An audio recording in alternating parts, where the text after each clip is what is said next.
I used to sit in that room and pray for daylight to come, thinking the darkness was something I'd never outrun.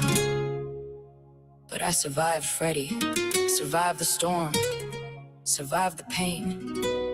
Now watch me walk right out into the sun. Check the ink.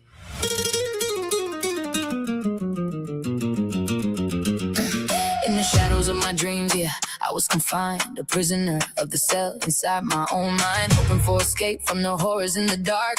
Chained to a bed, nightmares leaving a mark. Imagine Freddy scraping his claws against my fears. A twisted dance, waking up dripping in cold sweat and tears. But deep within, a flicker of life found its way, vowed to break free from this endless fray. It's the friction that creates the spark to ignite, turning every dark memory into pure light. The locks are falling open, the heavy doors swing wide, no longer hiding from the terror held deep inside.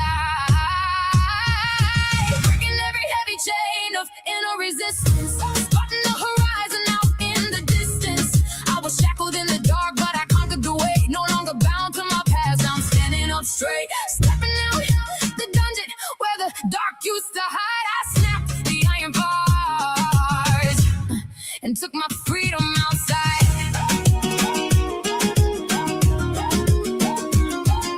I rise up armored against my own fate, no longer bound, yeah, I'm ready for the fight. Found the light of resilience, unlocking the power, breaking the chains, this is my finest hour. No longer in the grip, I'm sculpting the real, a new reality with a heart made of steel. I face the demons that once held me down, they crumble to dust as I wear my battle crown. We all carry stories and ink on the skin, turning the trauma into gold from within.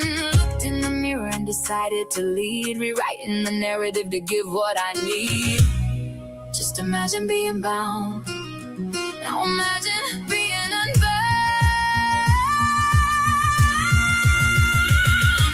I'm knocking on his door, tell Freddy I'm home, but I'm not the same kid, I'm sitting on the throne. Every scar on my skin is a map to the wind. Now I'm purging the trauma, I'm shedding the sin. No more derision, I move with precision. I cleared out the static and fixed my vision. You can't change the spirit that's learned how to fly. I'm reclaiming the ground and I'm claiming the sky. The past isn't erased, but it's lost all its grip. I'm taking full control of this whole mothership. Face down the terror till the phantom was gone. Now I'm steering this wheel straight into the door, navigating through the storm on a path of my own, reclaiming the kingdom and history dictates the score. I am stepping into freedom and breaking down the door, gliding through the waters with the engine in gear. I'm the master of the ship, and I'm destroying the fear. I transform the nightmare into fuel for my soul, taking back the narrative and taking back control. No longer shaking when the clock strikes 3. I became the hero that I needed me to be. The monsters in the closet have surrendered their power, watching me blossom in my defining hour. The blueprint of fear has been erased from the page. A self-made woman stepping out of the cage. What happened in that house stays behind closed doors. No longer letting ghosts haunt the hallway floors. They thought they stole my power underneath that roof, but every breath I'm taking is living proof. I washed away the shadow, left the shame behind, stepping out in the hunting part to free my mind. The locks are broken now and the truth is clear. I'm the owner of my life, and I don't live in fear. The silence in that bedroom doesn't have a hold on me anymore. I took my life back, step by step, unbroken, unbothered, and completely free. Riders for life, and that's on everything North Philly, baby.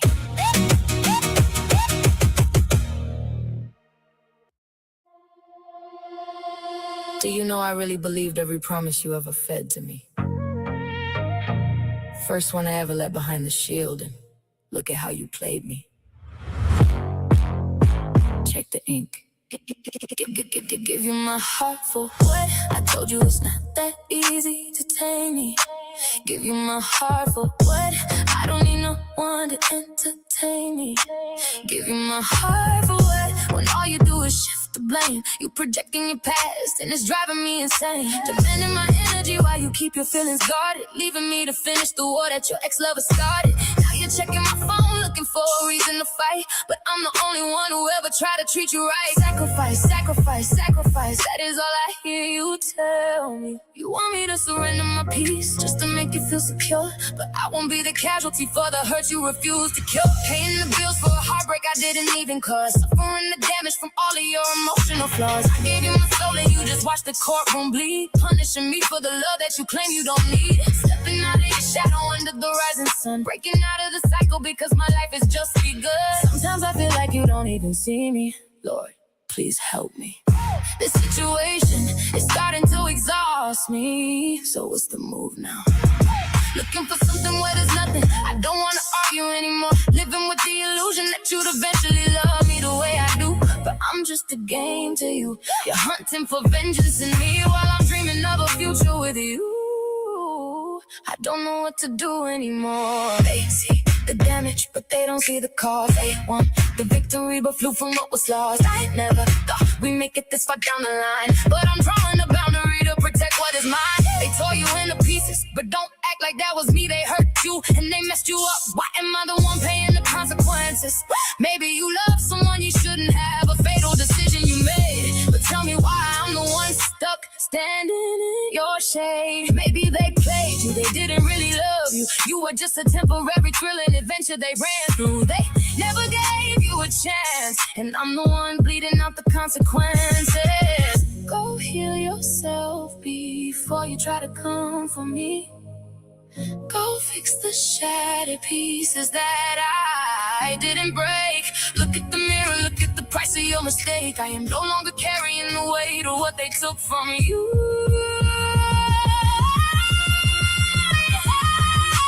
Tired of bleeding for wounds that were never made by my hand, taking a stand against the traps that you masterfully planned. No more accepting the guilt that you're trying to pass. I'm shattering the illusions and breaking the looking glass, moving with momentum under the rising sun, leaving the baggage behind, and now the damage is undone. Sitting here dissecting everything you tell me. You claim that you love me. I wanted to believe you, it felt real until the truth got ugly. Even though in our hearts we both knew we didn't mean it, I don't even want to see you anymore. You put me in a cage built from your old relationship scars, trying to block me from reaching my own destination and stars. But the contract is canceled and the lease has expired. I'm walking away from the game because my spirit is tired. I stood out on the corner when the block was freezing cold, carrying a narrative that never could be sold. You thought you had me cornered in a setup and hunting park, but I'm too sharp to get trapped by the shadows in the dark. No handouts on the pavement, had to earn my own respect. Cutting off the static and the fake love you projected. Concrete was the teacher and the hustle was the guide. Now I'm collecting on my value while you're swallowed by your pride. I'm in the shield and I'm walking right out of the door. I refuse to be the scapegoat for your internal war. You can keep the suspicion and keep the bitterness inside. I am taking back the dignity that you tried to divide. Reigning supreme under the rising sun, walking into my power, and the heavy crown is won. Go pay your own penalties. I'm officially off the clock, still standing tall, still shining through the night. Riders for life, and that's on everything North Philly, baby.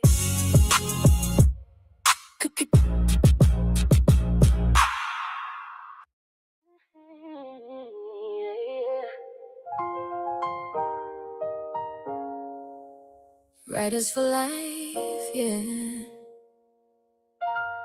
You don't know my story. Look at me.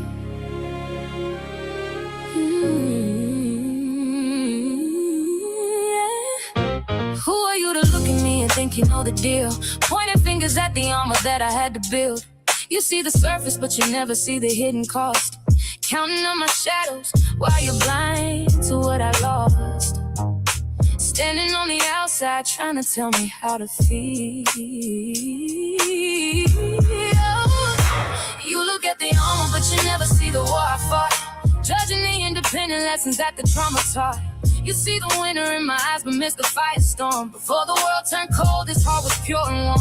You never faced the midnight crying where the shadows lead. So who are you to judge the way your broken soul survives the need. You haven't walked a single mile inside these worn-out shoes. You never had to calculate the heavy things I lose. My fragile heart was once a place where warmth could safely grow, but life came spinning fast and turned the fire into snow.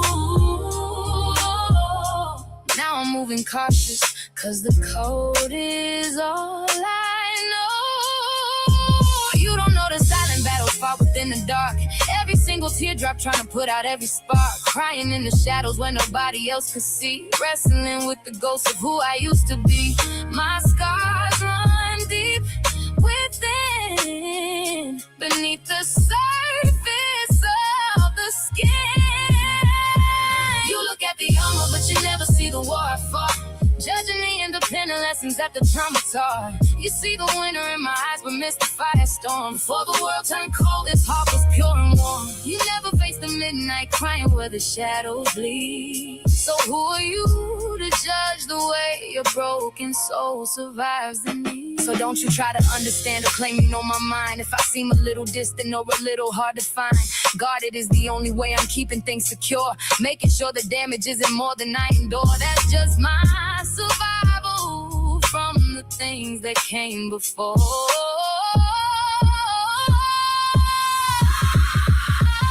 My past is gonna shape me into exactly who I am. I had to build a fortress just to make a final stand. Every heavy lesson made me tougher in the end. No more breaking down for what I never can defend. So look me in the eyes and tell me who you think you are.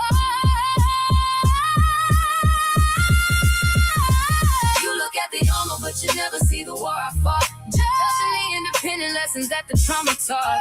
You see the winter in my eyes, but missed the firestorm. Before the world turned cold, this heart was pure and warm. You never faced the midnight crying where the shadows bleed. So who are you to judge the way a broken soul survives the need?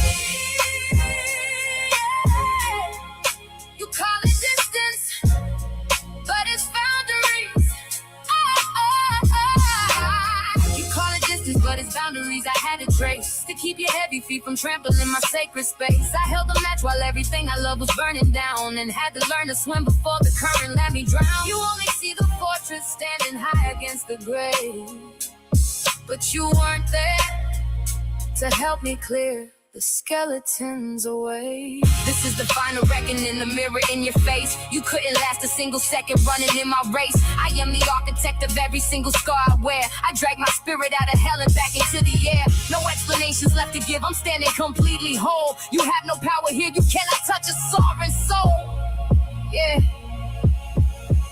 You don't know my life. Who are you to judge? Writers for life, and that's on everything. On Philly, baby. Yeah, we out.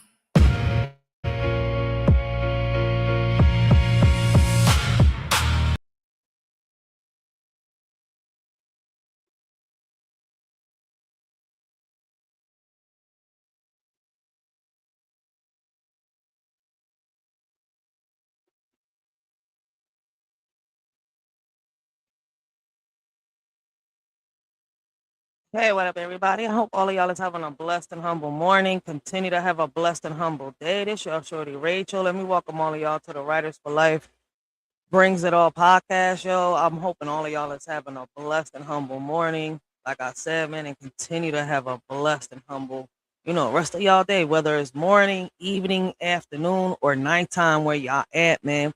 Welcome to Philly, baby. Let me, give a big shout out to Matthew Thompson in the chat for popping up and showing a shorty, some love and some support, yo. Listen, we were supposed to do this last night. Let me make sure that y'all can hear my mic real quick first. Let me get on my phone. All right, my mic is working. So big shout out to Matthew Thompson. Big shout out to my, day one supporters. I got this blanket over here wrapped around me. All right, it's more to protect my little Mary Jane than anything. But listen, let's get this John started. All right. before I get started, let me give a big shout out to my day one subscribers, my day one supporters, those that have been rocking out with a shorty, man. I'm hoping that, y'all have a blessed day today, wherever y'all at, whatever y'all doing. And listen, man, big shout out to the real ones and fuck the haters, yo.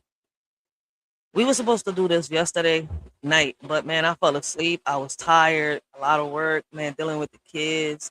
Plus, I'm dealing with this pain, going into surgery on Wednesday. So, man, I appreciate those that, rock out with me, support me, and have patience, yo. But we've been talking about this D4VD case, right? Now, listen, since we already cracked down, open this D4VD rabbit hole the other day, today, we kicking the damn door open off the hinges, all right? Because it's like the more I sit with this case, the more it pisses me off. It's like every new detail that comes out just confirms that, what we already knew. This wasn't some misunderstanding. This wasn't some, bad decision. This was a grown man preying on a child, all right? Like, I don't even know how to put this into words, right? I gotta make sure somebody typing in the chat real quick. I got y'all in the other TV over here. But listen,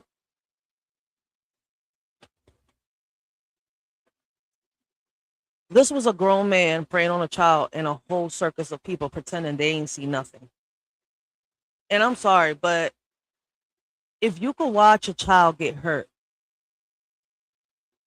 and still sleep at night, you're not human.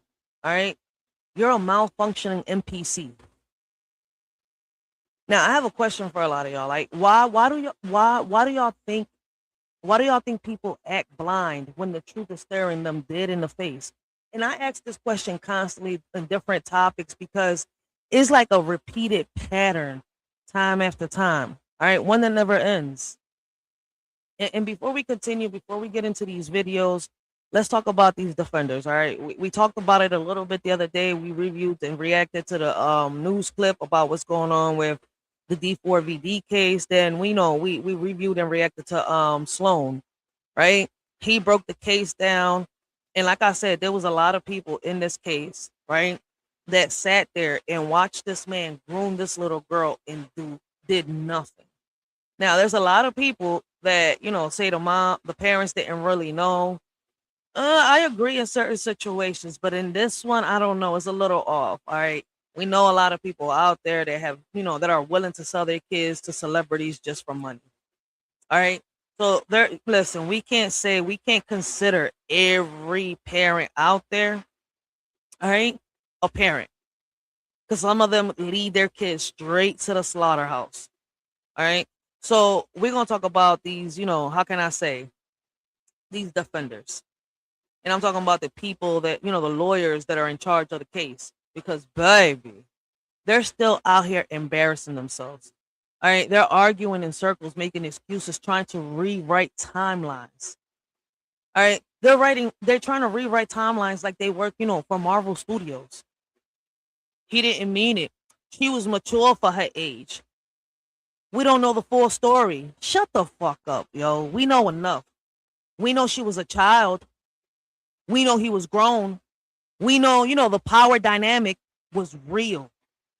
We know the silence was intentional, and we know the outcome was, tragic. So what exactly are you defending? His ego, his bank account, his image? Because it damn sure ain't the fucking truth. Why do people defend predators harder than they defend, actual victims? And I see that online a lot. On social media, I see a lot of people defend a lot of predators. And let me tell you something, all right? The financial motive is still that part, all right? The part that makes me, how can I say, that makes my blood boil. Because imagine being so desperate to protect your career, your money, your secret, all right, that you rather destroy a child's life than face consequences. That's not just evil, all right? That's greed mixed with, cowardness. That's a demon's cocktail. And the fact that people still try to act, all right, like she made things up or wanted attention is sick. She didn't get to grow up. She didn't get to tell her story. She didn't get to, heal. And that's on him. It's crazy how I see, how I see money make people lose every chance of morality that they have left in life. And I could be tripping on what I'm saying, but let's be real. The system is dragging its feet like, it's allergic to justice. How is this man not behind bars yet? How are we still waiting for trial? How are we still watching lawyers play ping pong with evidence? If this was anybody else, anybody without fame, anybody without connections, anybody without money, this case would have been wrapped up already. All right. But when it's a celebrity, suddenly, everything moves in slow motion. Suddenly the system, wants to be careful. Suddenly they want to review everything thoroughly. But baby, review what? The evidence is screaming he is guilty. Why does the justice system move faster for the poor? All right, and slower for the famous? But we know why. We know the foundation that we're standing on. But we so divided that even if we stop throwing bombs at each other, all right, and the air was to clear out, we would still have debris in our eyes.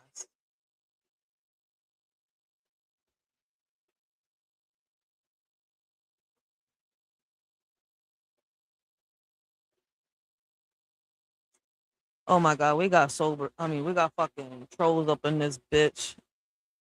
Hold on 1 second. Let me help the trolls out, all right?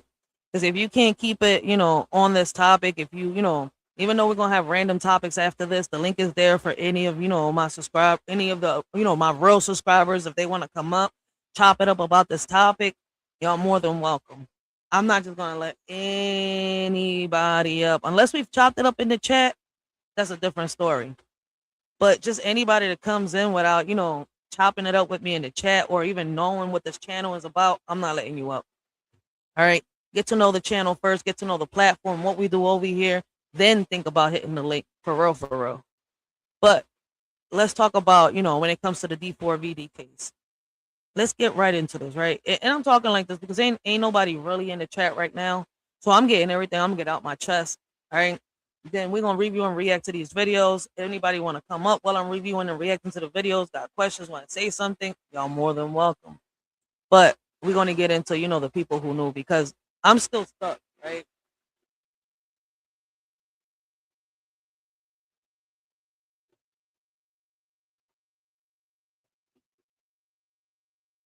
Oh, we definitely got some trolls. Hold up. Let me help them real quick. It seems some of these motherfuckers is used to Pornhub. Shit, the only person I gotta check in is with my zaddy, not with you motherfuckers.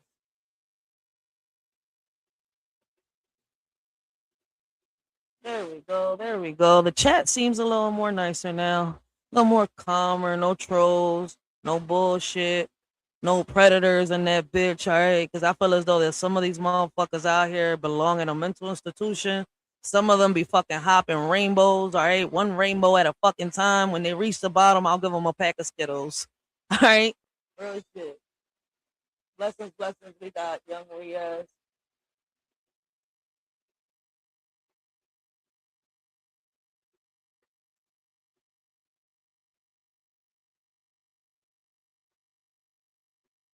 Here we go. Since you want a free D4VD. All right, let me help you out. All right, go slide down the rainbow. When you reach the end, I'll give you a pack of Skittles. All right, stop being so. But let's get right into this. All right, because I'm still stuck on how, how a lot of these people, right, that say that, they say they don't know nothing. How there's a lot of evidence how these people knew exactly what was going on. Like, how do you sit there, watch a child being groomed, manipulated, controlled, and you don't say a word? You don't step in, you don't warn anybody, you don't call anybody, you don't even whisper. You just sit, like a, how can I say, like a decorative lamp. That's wild to me. That's evil. That's complicity. And honesty, some of them needs to be sitting in court right next to him. Silence is a crime. All right. Silence is a crime when, a child is involved. Real shit, I'm not gonna sit here and lie. When it comes to the friends, the parents, I feel as though a lot of them knew what was going on. And let's not forget the, the emotional weight of this, because this wasn't just a crime. This was a life stolen. A child who trusted the wrong person, a child who didn't get the chance to grow up, a child who didn't get the chance to expose the truth. She was ready to speak on it. And that's what makes this whole thing even more heartbreaking. She was ready to talk. She was ready to tell the world. She was ready to stand up. And somebody made sure she couldn't. That's not coincidence. That's not an accident. That's not a mystery. That's motive. If y'all read the text messages, if y'all listen to the court records, y'all will be sitting here saying the same thing I'm saying. Like, why is this judge prolonging this case instead of just putting him behind bars? Because they couldn't connect the murder tool. Fuck all that. Everything else, even the video where they was talking about the fucking crime, is out there, and we talked about it on part 1. So in order for you to understand this part today, you would have to go watch part 1 to this live, which is up. So if you want to get a better understanding, go check part 1. Right. And the wild part is, right, the internet is doing more investigating than the actual investigators. I'm not gonna sit here and lie. People pulling timelines, screenshots, statements, interviews, patterns, everything. And honestly, I'm glad, because if we leave it up to the system alone, all right, this case right here will be sitting in a dusty file cabinet until 2039. The internet is the only reason this case is still out. The only reason people are still talking. The only reason pressure is being applied. And it says a lot about how broken the system is, how everything is. But the system ain't broken. It's doing exactly what it's supposed to be doing. All right. It may sound hypocritical, but I want y'all to listen and pay attention to what I'm saying.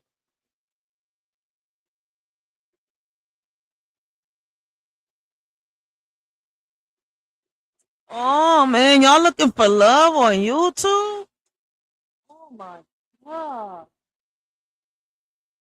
Damn, I don't understand why y'all motherfuckers come online looking for love on YouTube. I ain't looking for that. All right, listen, my zaddy love my big back self. All right, shit. I don't have a problem with my body. Shit, I might not have no neck. Like, what the fuck? You, the hell, shit. I ain't trying to give you neck. Fuck wrong with motherfuckers. Good morning, good morning. Blessings, blessings. We got Uncle L in the building. People is fucking crazy early in the fucking morning. Oh, you ain't trying to impress? No, the fuck I'm not. I'm here to bring awareness. So if y'all looking for somebody to look beautiful, pretty, trying to impress, this ain't the channel. Keep it scrolling, all right? If you're not here to talk about the topic, keep it scrolling. Because I'll ban, all right? I'll block easy. I don't give a fuck. All right, this shit over here ain't for fucking clout. This shit over here ain't for fucking attention. And if, it's going to draw the attention, it's going to draw the right attention. Fuck all y'all trolls, all y'all motherfuckers that come on this app and play around and think everything is a fucking joke. Y'all think shit is a fucking joke until the devil comes knocking at your fucking door. Then y'all be the same motherfuckers screaming for justice. Get the fuck out my fucking face. Y'all need a good morning, Mac.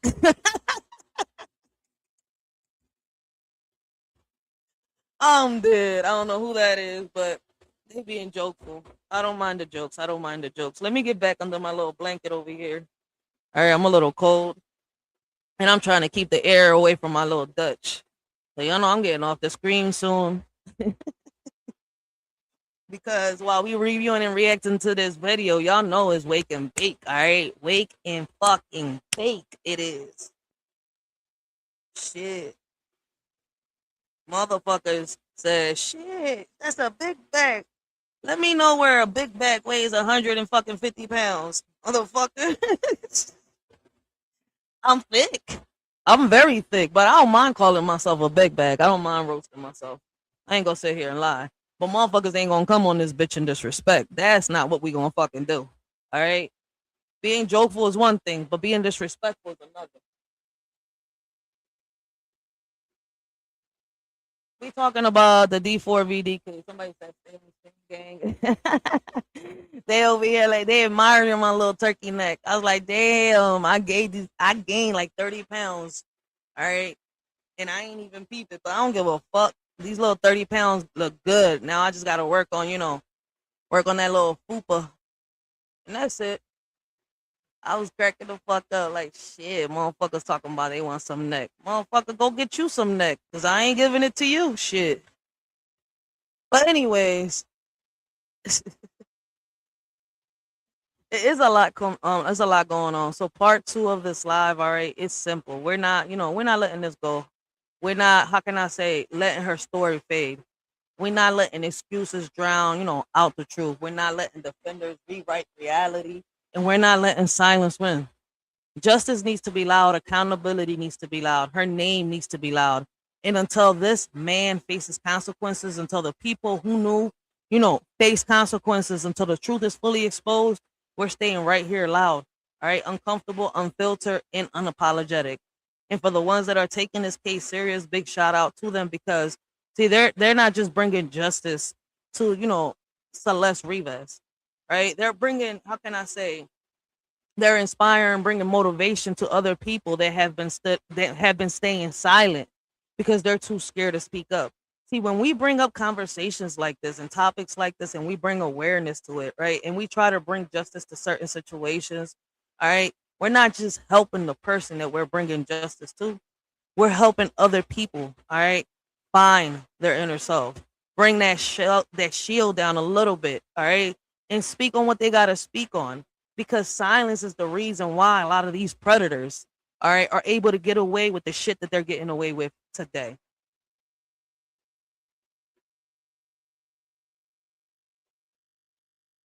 Blessings to Mo 213. We got Mr. Oates in the building. When did Mr. Oates coming? Mr. Oates. About to wake up the whole house. Shit. Mr. Oates. Shit, you got a shorty screaming and shit. Damn. My baby daddy gonna get jealous the way I screamed your name. He gonna get up like, hey, what man name you screaming like that? Gonna leave me hanging upside down with 2 little fingers. My little 4'11" ass gonna be like, hey.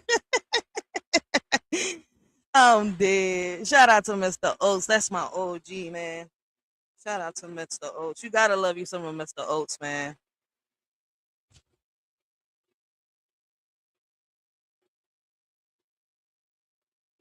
Shout out to MO213. We got Uncle L in the building.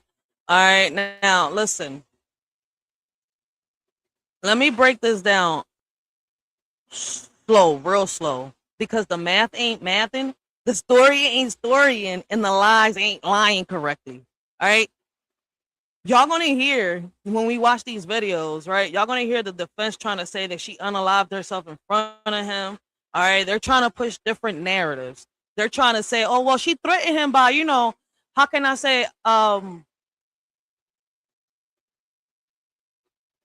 decapitating her, his fucking Johnson, his eggplant, all right, his penis, basically.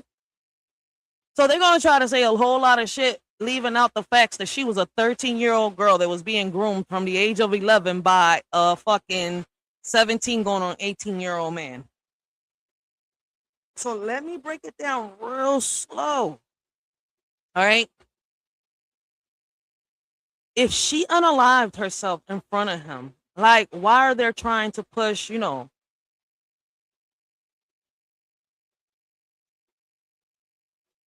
why the hell? I'm gonna put it like this. They're trying to push a narrative, right?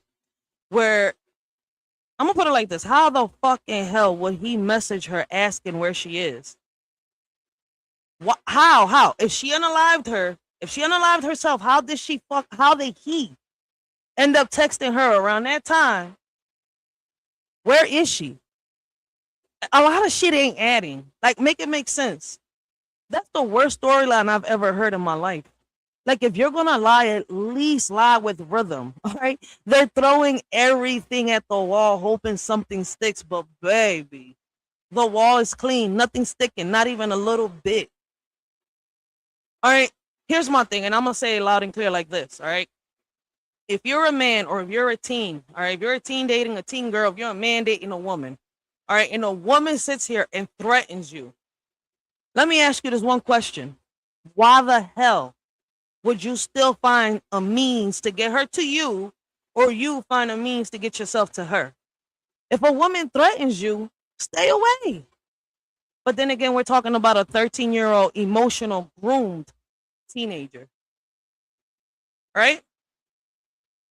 They're gonna say her body was mature, but that baby, that face was baby face. Like, that face was not mature. And then let's talk about the 911 situation, because that's the part that makes me, side eye the whole damn room. If someone unalives themselves in front of you, the first thing you do is call 911. You don't text, you don't DM, you don't check in, you call. So why didn't he? Why didn't anybody? Why was the reaction everything except the one thing that could have saved her life? That's not panic, that's calculation. That's not shock, that's strategy. All right? And now they're scrambling, switching narratives. Like, how can I say they're flipping channels? Maybe it was this angle. Maybe it was that angle. Maybe she did this. Maybe he meant that. Baby, shut the fuck up. Who knows what the story, who knows what the story they'll run with next? At this point, they're just spinning a wheel of excuses. But here's what we do know. All right? The medical examiner's questioning is about to be the start of the show. That's the part they can't wiggle out of, all right? That's the part prosecutors are going to sink their teeth into. All right? And I really, really hope prosecutors follow up on that point. Because that's the, how can I say, the nail in the coffin. That's the detail that exposes everything. That's the moment where the lies start collapsing like a, how can I say, a cheap folding chair. He would need a flawless story. And let's be honest, he ain't got one. All right? He would need a timeline that makes sense, and it doesn't. He would need behavior that matches innocence, and it doesn't. He would need consistency, and baby, he's allergic to consistency. Trust and believe that shit. Like, if y'all really pay attention, listen, y'all gotta watch part 1 because we're about to get started into part 2. All right? Real shit. So I want y'all to take a minute before I keep talking, and I want y'all to listen to this. We're gonna start off with this video. Shit, that man need to be in a fucking coffin, all right? 10 feet underground. And we built caskets up in this bitch somewhere, all right? In La La Land, all right? I have Peter Pan and the Undertaker. Undertaker holding the shovels, while Peter Pan is over there holding, the caskets that we hand built for these fucking predators, yo. Real shit. But I really, really hope that the prosecutors really, keep up with this case, because it's like he exposed himself. Like, it's not enough that they leaked the two songs, all right? One saying that he did it. A whole album of confessions. This motherfucker sat here. He was bold enough to sit here and confess through music.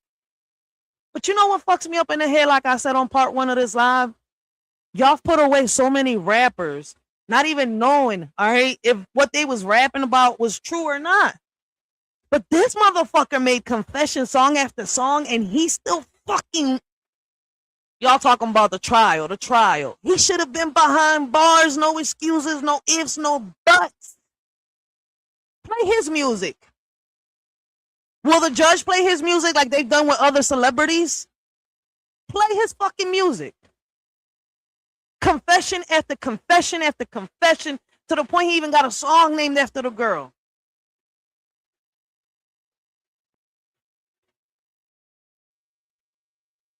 for David's preliminary hearing, because not only did the deputy medical examiner test about the cause and manner of death of 14-year-old Celeste Rivas Hernandez, but we just got an idea of what the defense may be doing, what they may argue if this case. I gotta speak like that.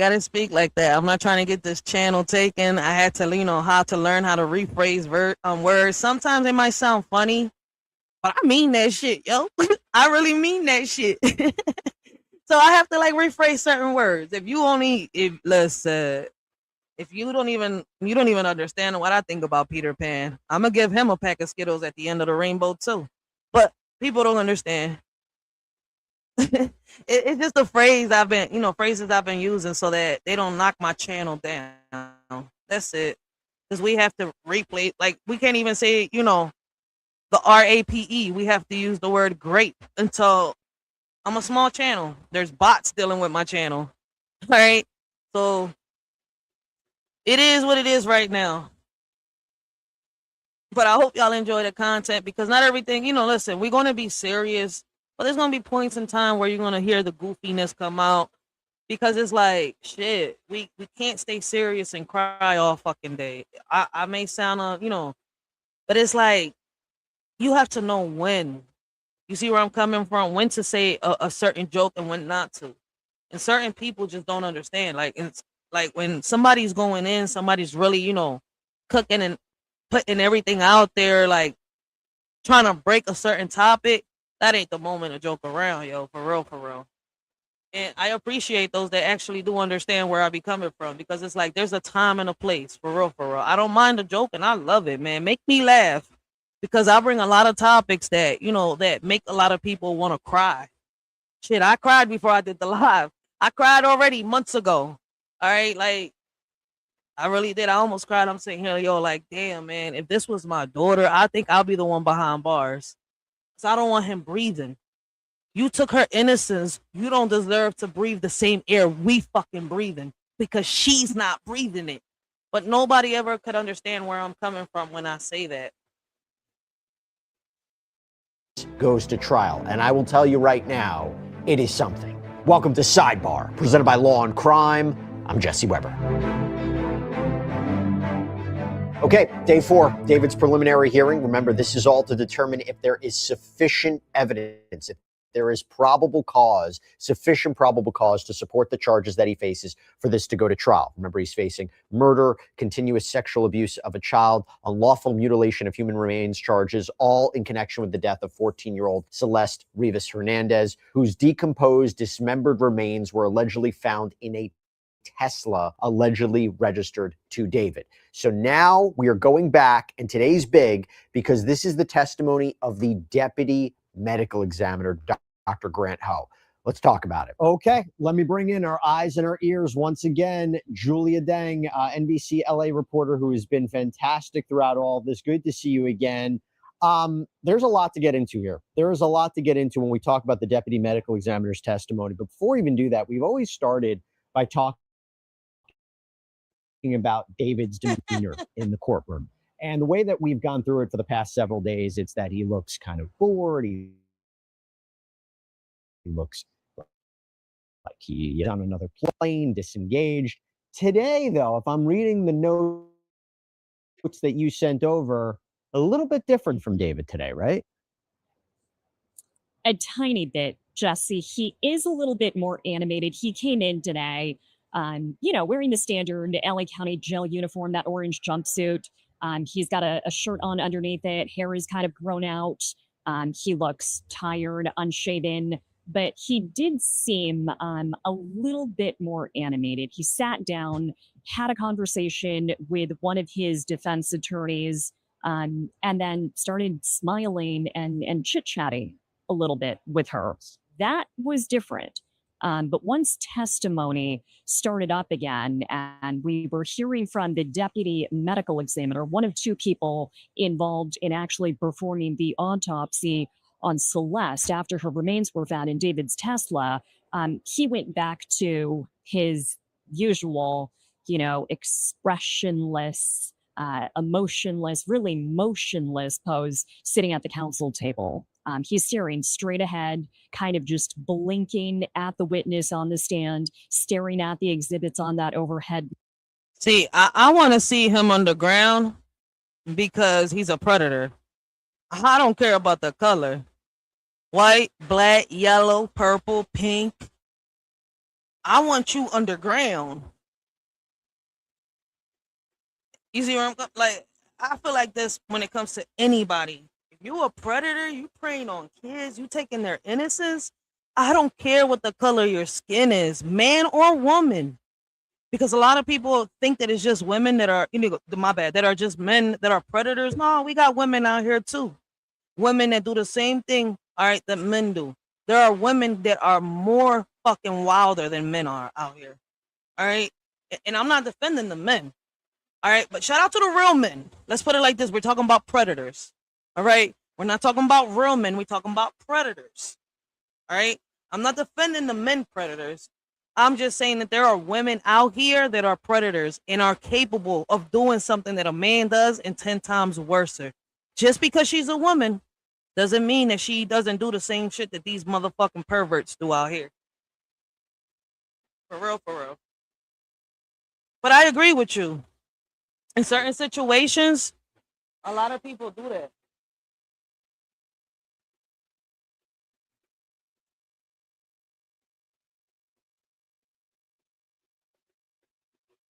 I think I really agree with you on that part. I'm not gonna sit here and lie. But for me, when it comes to this case, I really want to see justice. Either lock him up and let him get justice behind them fucking bars, or bury this motherfucker, because California got the death penalty. All right? Let every bullet be the pain that little girl felt when he did what he did to her. All right? Fuck the needle.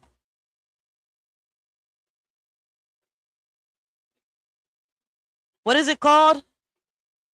What do they call it? Death by... Oh my God. It's death by something.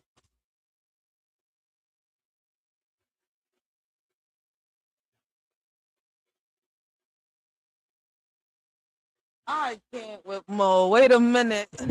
Hold on. Wait a minute. See, you joking around, so I gotta wait a minute. Wait a minute. I had to think about what you just said. Hold up. Wait. You had a shorty real quick. Let's play the video. Mo joking around. So let me laugh in my head while we take this topic serious. All right. Because listen, y'all can be free to do whatever y'all want in the chat. You see where I'm coming from? Just keep it respectful. All right. That's what I want. I just want the respect, all right, intact. I don't want no disrespect. Listen, I myself like joking around and goofing around. All right. But let's just keep it respectful down in the chat. Let me play the video. All right. So that I don't lose track of what I was saying, because I feel as though this is an important case. A lot of us, all right, as parents got daughters. All right. A lot of us as parents got daughters that, have little crushes on these celebrities, just like this 13-year-old girl did. But see, the difference between us, all right, and it's crazy that it may sound like I'm bashing the parents, but I feel as though the parents knew. And if the parents knew, they should do some time. Not as much as D4VD. D4VD deserves the penalty. But if her parents knew, because the reason why I say that is because they signed contract papers for her to travel with D4VD. You're telling me that as a father or a mother, your daughter's with this man in different hotels, different parts of the city, and you don't think nothing's going on? As hype as your daughter gets, or you couldn't control her? I don't know. But let's continue. Monitor and really not moving, not reacting. And by the way, before we even get into the substance. Facts. There you go, Mr. Oates. It's called Firing Squad. Thank you. I appreciate that. On the stand, staring at the exhibits on that overhead monitor and really not moving, not reacting. And by the way, before we even get into the substance of the testimony, where I really think it's interesting what both this medical examiner had to say and what the defense has been saying, the photos that were shown to the whole gallery, which you saw, your reporting indicates there was an audible reaction in the courtroom to those photos. Can you describe what you mean by that? There was an audible reaction. There was a visceral reaction. And let me describe to you what happened, possibly by accident. before we were actually shown the exhibits that we were supposed to see in the order that they were supposed to be presented. During this deputy medical examiner's testimony, the projector in the courtroom actually flipped through numerous autopsy photos before we were supposed to see that. So imagine, right, this overhead monitor, kind of like flipbook style, in a matter of seconds, going through probably about half a.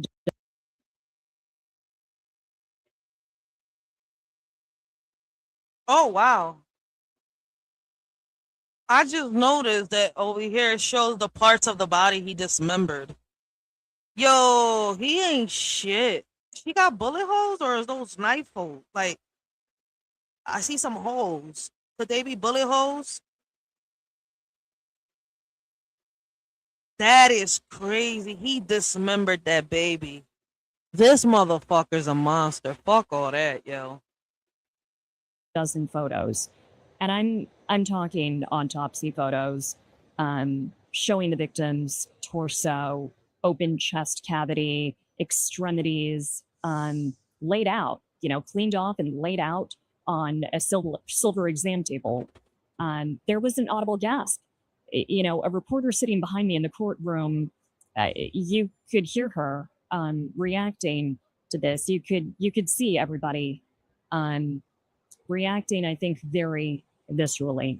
But Dr. Grant Ho, the witness on the stand right now, he's going through this methodically, step by step. For him, this is his day to day.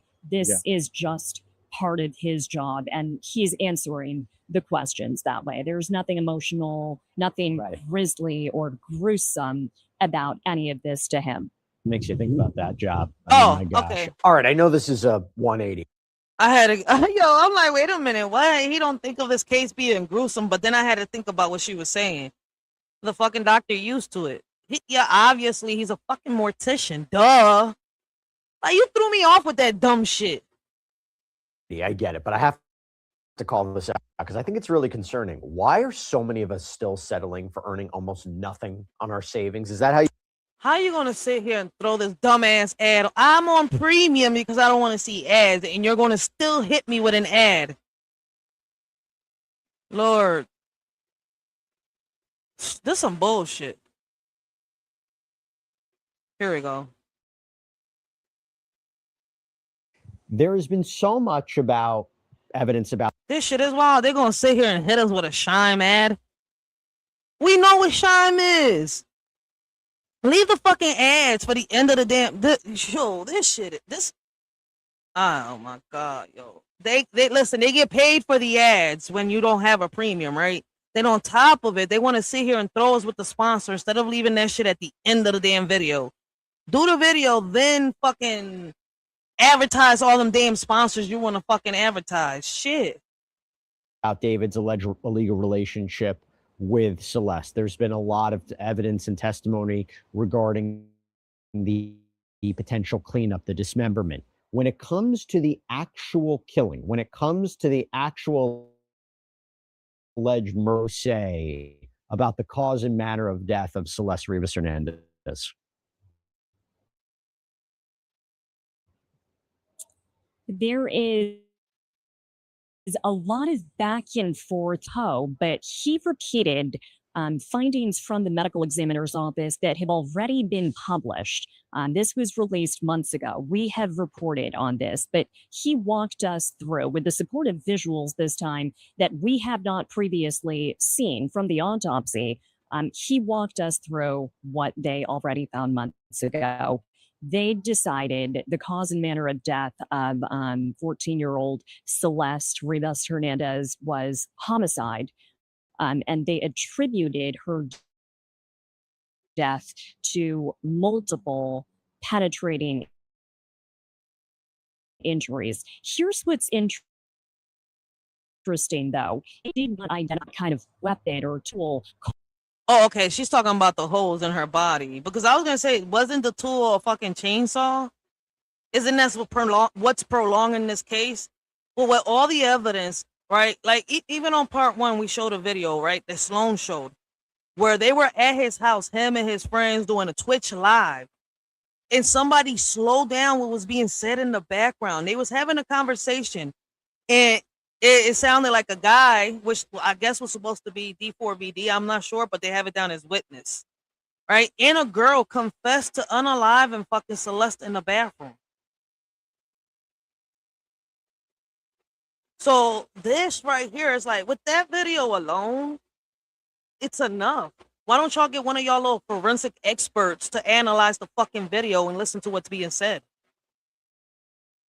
Short of actually calling it a penetrating injury caused by a sharp instrument. So they're not saying that she was definitely stabbed to death.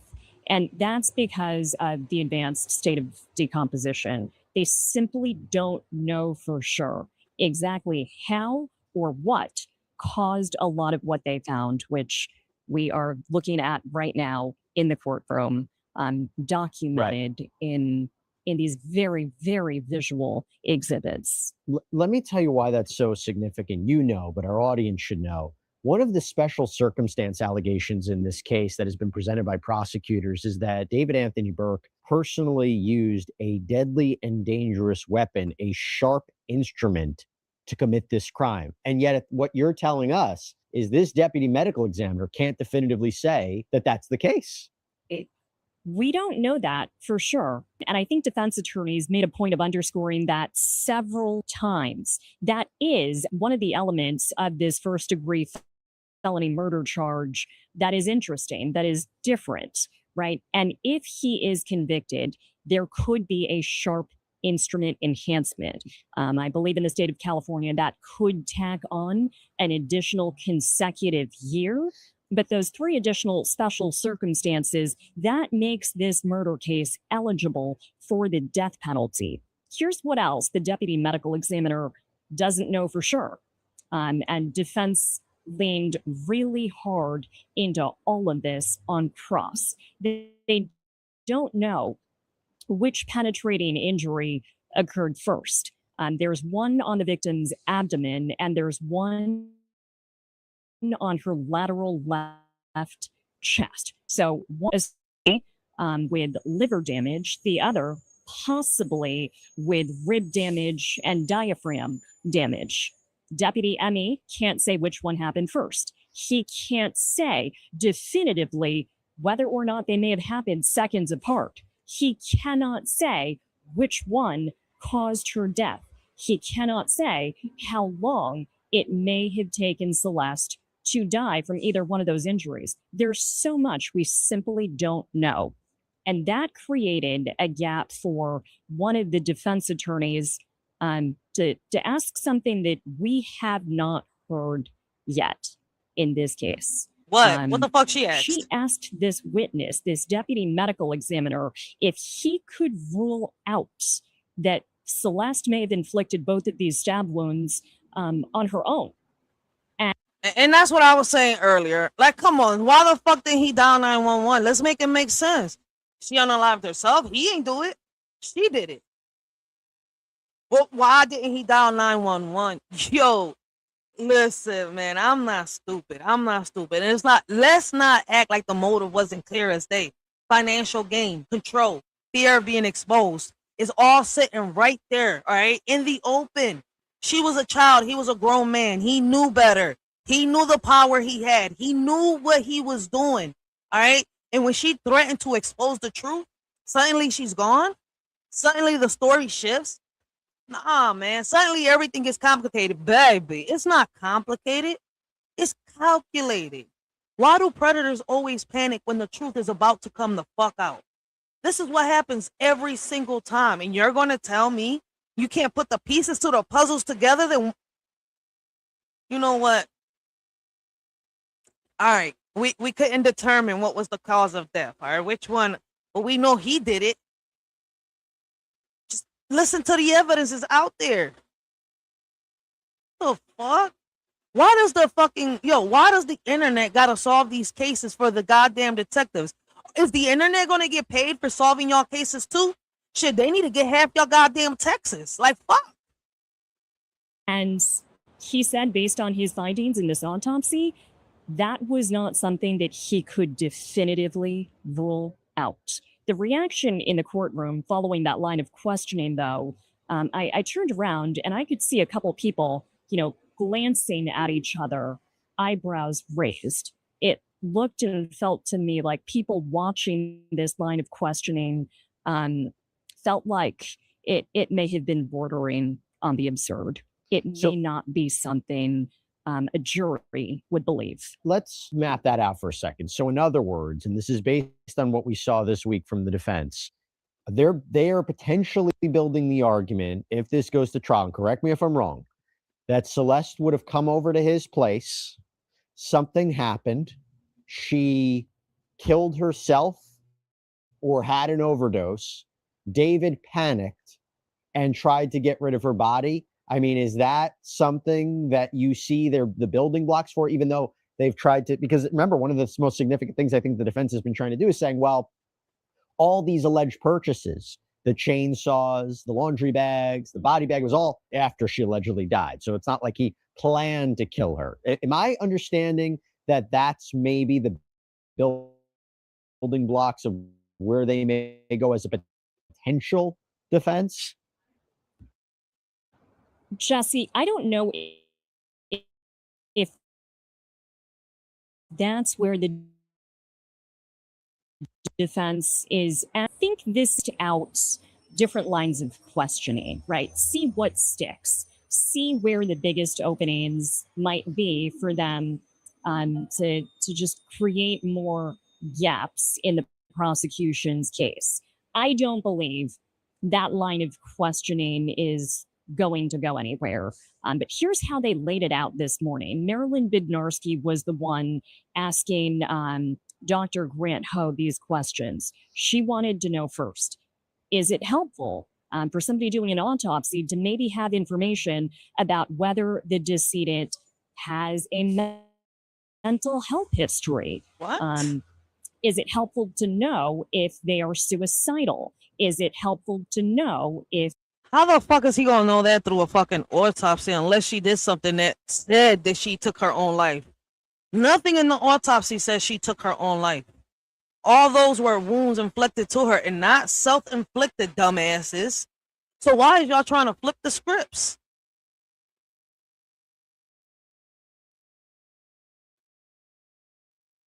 those questions, Dr. Ho answered, potentially. So then she asked him, did you have any conversations with the decedent's relatives to explore those characteristics? He did not. So then she proceeded to ask about the injuries, right? The documented injuries, these penetrating wounds, the disruption to one of her ribs, the damage noted on her liver. And the defense wants to know, can you definitively link those observations that were made during the autopsy to what you see on the overlying skin? And do you know exactly how that occurred? Are you able to definitively report that somebody else caused those injuries? And I think the broad answer to all of this is the advanced state of decomposition precludes a lot of definitive information. The deputy ME simply cannot say how this happened or who did this to her. I don't know if this is actually going to end up being a building block for an argument that Celeste killed herself, but it's certainly a line of questioning that I think any sharp defense attorney would explore during this opportunity, during this preliminary hearing that we've been calling kind of a mini bench trial or a rehearsal for trial, if you will. And I mean, if they're trying to muddy the waters in terms of how long had you... There's a lot of people, right? I can't pronounce their name. Reagan something said the internet isn't solving anything. It just puts out a ton of misinformation. A bunch of people think they know something from watching a few episodes of CSI. I don't disagree with you. I agree with you. But see, there's a lot of content creators out there. See, like the next video that we're going to get into, all right, like down the rabbit hole, they got the transcripts, or reading the transcripts, or reading the autopsy reports, all right, and they got, I guess a few experts on their panel right? Speaking on the transcripts and autopsy reports. So there is a lot of people out here actually serious and is actually putting the truth out there. Whereas when it comes to, news reporters and other outlets are out there, like I said on part one, when they were saying, well, he pled guilty. When the fuck did he plead guilty? He's not pleading guilty. Why isn't he behind bars if he pled guilty? So it's not just content creators, all right? It's news outlets, all right? We're going to cut that shit down the middle. But there are a lot of content creators out here taking this shit seriously, and then they're not playing around with it. All right? They got a lot of videos that they, gripped up, taken. So at the end of the day, all right, it's like a yin and yang. You're right, all right, at the end of the day, but I'm not wrong either.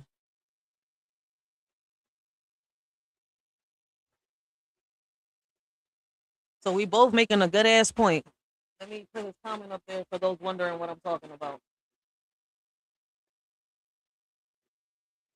Because there is, listen, piggybacking on what he's saying, there is a lot of people out there, all right, that play around with this shit, just, twist shit up, say whatever they want to say. There's a lot of people out here still defending D4VD. You see where I'm coming from? I'm going to put it like this, right? I'm going to put an example from Philadelphia. I'm from Philadelphia, and I did a live on this, all right? And I really, really broke it down. There's a lot of situations, right, where cops get lazy. I'm not going to sit here and lie. All right. All the evidence in their fucking face, but yet they can't solve the crime. For example, Kata Scott, a girl that went missing here in Philadelphia, right? The cops had the evidence, searched the place, right? They couldn't find the body. So a lot of people from the internet here in Philadelphia, right, got together and they started, especially family members, people that were around the girl and everything, all right? They came together and they started searching these places. Where the cops said that they couldn't find this girl's body, it was the people who found that girl. We don't even know if the cops, would have sat here and searched the place, right? They would have found her on time, probably alive. We don't know. But at the end of the day, right, there's a lot of people that come on this platform, take these topics seriously. And what's crazy is that some of these people get used, like I've seen certain episodes on true crime where they've seen and they've talked to certain bloggers. Like, I'm sitting here, I was like, listen, it's not the first time some of these motherfuckers even make it to Tubi movies. That's why sometimes I say that sometimes when we react to this shit, it feels like an illusion. All right. Like, as crazy as it sounds, it feels like they're trying to play us. See, believe it, half of what you see, all right? And don't believe everything you hear. I could break this into, I could go about this in so many ways. But the reality of this situation is that the real content creators out there that are taking this case serious are saying the same shit I'm saying. Why are they prolonging this case with all the evidence that they got? Because he's a celebrity? Because he's black? Let's make it make sense. If he was a regular person in the streets, this case would have been wrapped up.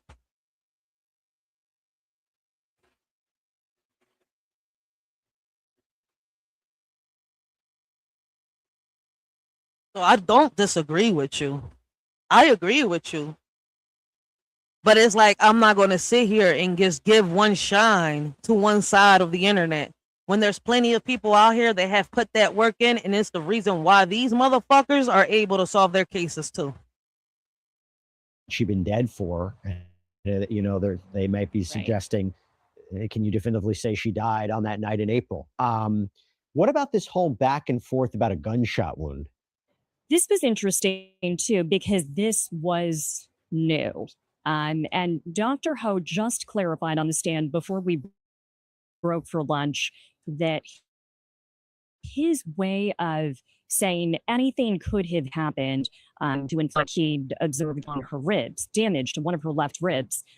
That could have come from anything. He cannot say with certainty that it came from a knife or another sharp instrument. And the reason, again, that they attributed her death to penetrating wounds as opposed to a sharp instrument is because they cannot rule out a possible gunshot wound with an exit wound in her body. They don't know for sure what killed Celeste. And there was also discussion about the chainsaws, right? So, in other words, yesterday and the past few days, we know that chainsaws were collected, but as far as we know, they tested negative for blood. There seems to be one chainsaw that may be missing. In terms of a chainsaw potentially being used to inflict these injuries on Celeste, whether it was in the form of, her cause of death, maybe to kill her or to dismember her, what was the discussion of chainsaws today? So the witness was very careful to answer that line of questioning. He noted, I think, several times that he is not an expert when it comes to tools, power tools used to dismember bodies. He did offer up some general knowledge about what might lead to the types of cuts that he noted on the victim's body. He described it as clean or smooth around the edges. That, though, I think is going to be called into question as well, because the appearance of all of these wounds, right, they have changed post-mortem during decomposition. But he talked about how to cut through soft tissue or organs, you can do that with a scalpel. He talked about how to cut through bone, you might use something like a bone saw. And he said to cut through rib, you would need something essentially like hedge cutters. That's what he said on the stand. Still, he cannot definitively identify what was used to sever this victim's limbs from her body. And to be clear, the prosecution had. So y'all telling me that this 13-year-old girl was mature. She looked like a grown woman, huh? He couldn't tell that this was a teenager. A preteen. Well, she wasn't a preteen no more, because once you hit 13, you're a teen. She's not even a preteen. He met her as a preteen, 11 years old.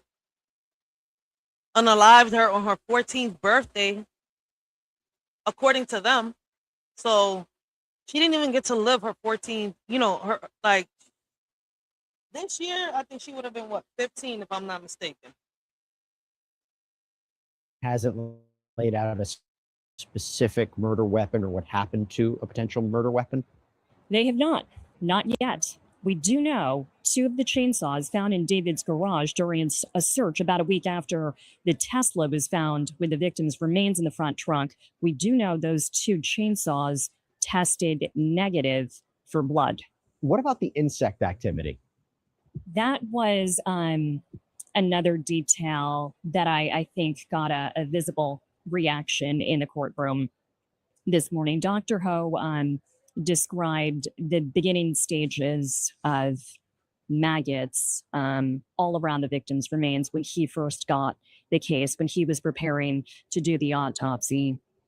I think it was a good morning for the victim's parents, both of her parents, who've been sitting in for most of this preliminary hearing, to not be in the courtroom. I walked past them in the hallway just now when I was exiting for lunch. They are here. They are in the courthouse, but they elected not to sit in there this morning for this testimony. I think that was an understandable move on their part. Julia, you are as much an expert on this case as anybody I know. So I'm going to ask you this part because I think it's important. As we're recording this, we're at the end of the morning session. You're waiting to go back in for the afternoon session. Past 4 days, and you can tell me in terms of timeline whether this is going to go on into Monday or not. How strong is the prosecution's case right now? So there's 2 questions, right? There's a question of, do they have enough for this to go forward to trial, right? It's a lower standard. It's probable cause. It's not beyond a reasonable doubt. It's just, does the prosecution have sufficient evidence to support these charges at this stage to go forward? How strong do you think the case is when it comes to first degree, continuous sexual abuse, unlawful mutilation of human remains, and where are the gaps? Or what is missing right now? What is missing? I think they had a strong enough case for this to move forward to trial. Now, the threshold for that, as you noted, is far lower than needed for a jury to convict the defendant on all three of those felony counts. Think of probable cause as just 51%. I think the prosecution has that. I think Beth Silverman, the deputy DA prosecuting this case, I think she knows they have that. She seems very relaxed today, definitely more so than yesterday. I talked about how it felt a little bit tense in the courtroom yesterday morning, different energy today. She actually walked in and realized her phone was missing. She's got staffers looking for it. She is cool as a cucumber today. I think she knows she has a strong enough case for this to go to trial. But what's missing? We haven't seen any definitive proof yet that links David to the actual murder. Yo, oh my God. I'm tired of them saying this shit, yo. Y'all don't have no proof. Like, what kills me is how obvious everything is. Like, you ever look at a situation and think, like, this is so clear. Why are we pretending it's foggy? That's this case. The timeline, the behavior, the silence, the patterns. All right? Like, it's all screaming the same thing, and yet somehow we're still watching people twist themselves into pretzels trying to defend, the how can I say, defendable. I'm convinced some folks just love being wrong loudly. All right, and let's talk about the emotional part. Because this wasn't just a crime, all right? It was a life stolen, a child with dreams, a future, a voice, all right? A whole life ahead of her. Gone. And for what? To protect a grown man's reputation, to keep money flowing, to keep secrets buried is sick. It's heartbreaking, all right? And it's infuriating. And if you're not angry, you're not paying attention. What if this was your daughter? Haven't seen any video that actually shows him committing that alleged act. We haven't heard from any witnesses who say they watched it happen. That is missing. We don't know what else they may present. This preliminary hearing, of course, is just one step in the process. This is not all of their evidence. These are not all of their witnesses. It's just a selection. So, like we've been saying, there's much more to come. Have they shown any evidence about what led up to her allegedly going to his place and then that fateful night, or that alleged fateful night? Have they presented any evidence about the timeline leading up to that and what happened immediately after, in the sense there was no more activity from her phone? Because I think that, to me, is what I haven't seen, but maybe I missed it, in terms of what was the communication between the two of them leading up to her allegedly going to his house that night, and she hadn't, by all accounts, been heard from or seen again. What was, not only the text messages, was there an Uber receipt? Have we learned any of that yet? Because I think that's going to be a critical piece. Because if they can establish that she got to the house, and then they can establish she's moving the car, and they can establish the alleged dismemberment, that may be what they need. They don't necessarily always need an eyewitness to a murder. They don't always necessarily need surveillance footage. You look at the totality of the evidence. Have they shown any of that yet, leading up the hours, the minutes, the moments before, on how she got to his house? You make a great point there, Jesse. A jury can absolutely convict on purely circumstantial evidence. We do not necessarily need to see surveillance video of David actually murdering Celeste for him to be found guilty. We have heard descriptions of the text message argument between David and Celeste before he sent her an Uber to pick her up in Lake Elsinore and take her to his home in the Hollywood Hills. We've heard descriptions of it. We haven't actually seen that back and forth, those text message records in courts. I imagine we will if this goes to trial. We did hear testimony yesterday about the digital evidence left behind by David's Tesla and his iPhone. We heard about the exact timing and the approximate location of where both his phone and his Tesla were tracked, leaving his home and then going up north toward Santa Barbara County. That's, of course, where he is accused of dumping evidence related to this case. And that's my point. And y'all still can't tie him to this shit? Like, he left enough evidence behind for y'all to even know all this.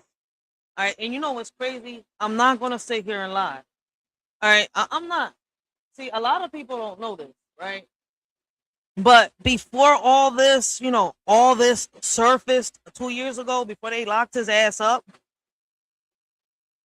all right, all this was surfacing for a while. A lot of us didn't even know it. All right, there was people from Twitch trying to warn the parents, calling DHS, calling the police, all right, sending evidence.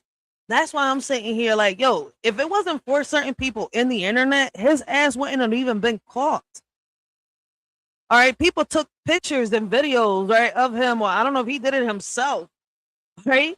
Whichever way it fucking goes, of him bribing little kids so that they don't say about, they don't say nothing about him and Celeste. That's what I'm saying. Like, how much more evidence do they fucking need when it comes to this case? But defense, right? They jumped in immediately on cross and said, you cannot prove David was actually the one in the car. You cannot prove David was actually the one using his own phone. But if the fucking phones were linked together on the GPS, that's evidence right there. That's why I'm like, how can they not prove it? They have it. It doesn't take a genius to put, 2 and 2 together.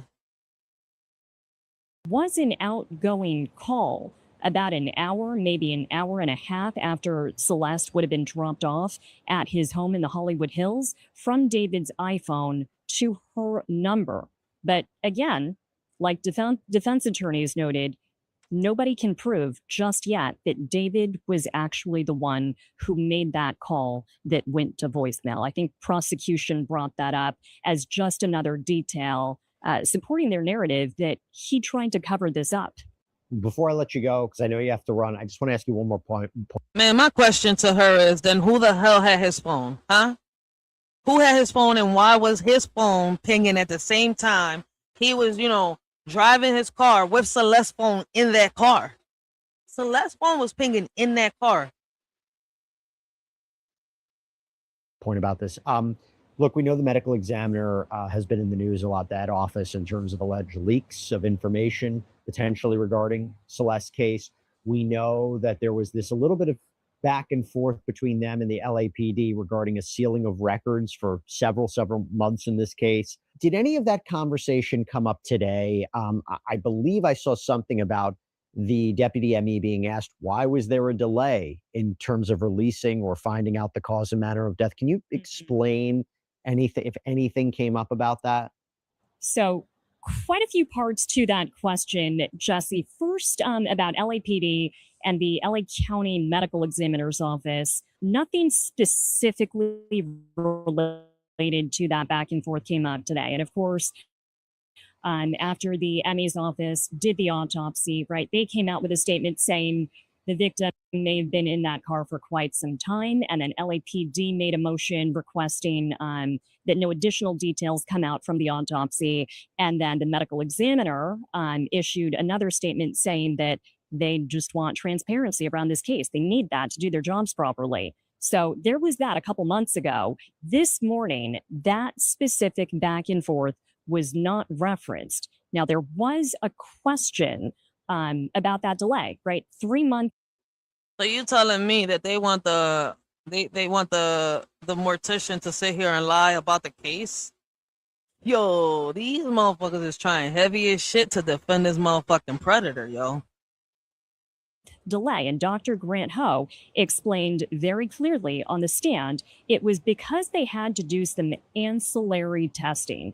They were basically waiting for the toxicology testing to be done because they wanted to rule out that an overdose played a role in her death. Once they got that toxicology report back, and all they found was inconclusive for methamphetamine, negative ultimately for benzos, and a very, very low detection of ethanol in her liver that Dr. Ho says may have actually been produced by the body itself as it was decomposing. After they got those results back, they went ahead and they attributed her death to the multiple penetrating injuries. So basically, they had to wait a couple months so that they could rule out an overdose. Julia Deng, thank you so much for coming on. As always, I know you have to get back in. All right, so let me pause it right there. Because this case is getting more and more wild, ain't it? Like, this joint is really getting more and more wild. I ain't gonna sit here and lie.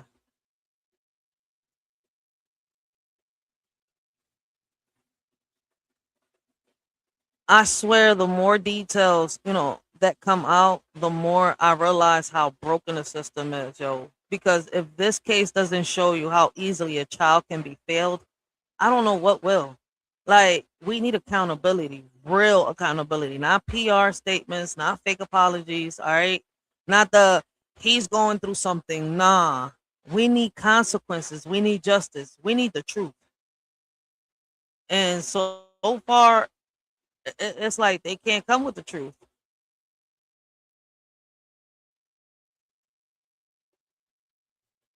At the end of the day, this isn't about drama, gossip, or internet debates. All right, this is this is about a child who didn't get the protection she deserved. This is about a community demanding justice. All right, this is about refusing to let her story fade away. And I'm not gonna, how can I say? I'm gonna say it loud. Predators don't deserve sympathy. They don't deserve excuses. They don't deserve protection. They deserve consequences. All right. And until justice is served, we're not shutting up. Why is this lagging?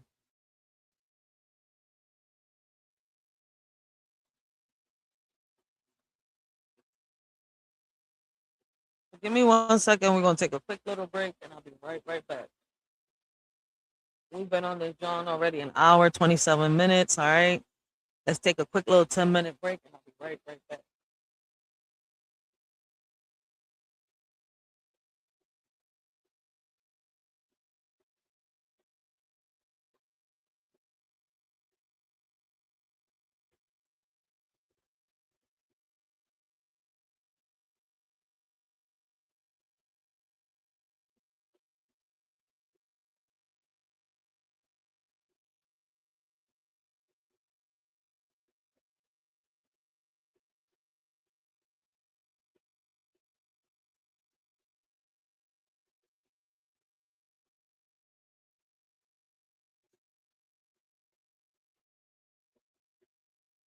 Frequency. This ain't just a regular broadcast. It's a whole lifeline, straight up. For the ones posted on the step, the young bulls in the classrooms, and the ones chilling on the curb. Writers for life, we live.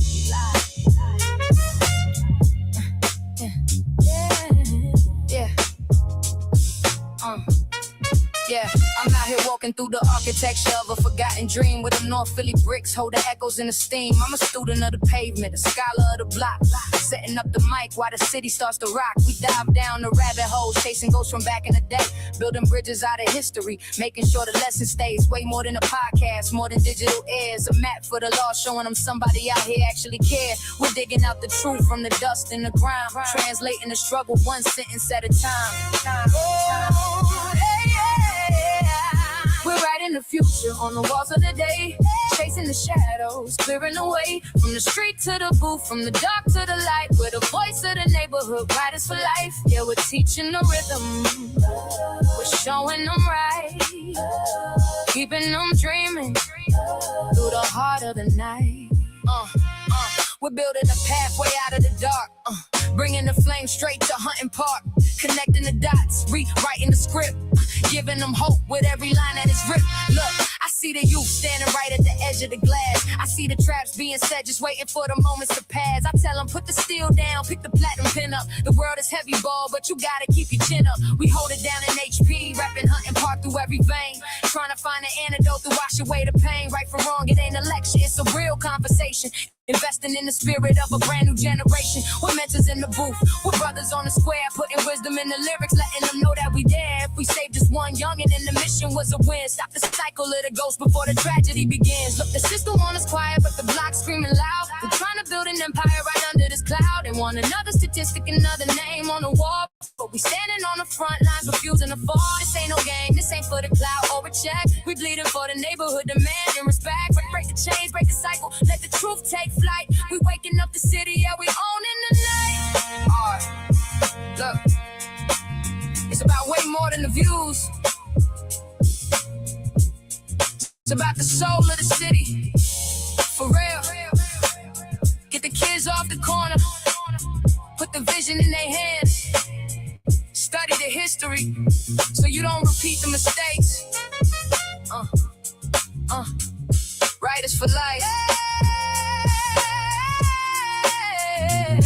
We see y'all, we hear y'all. HP, stand up.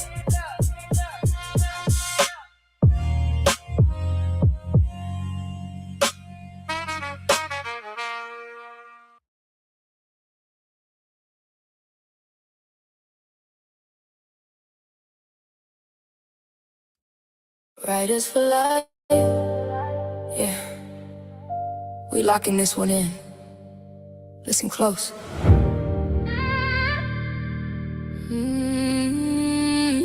As parents, we're supposed to be rearing our children.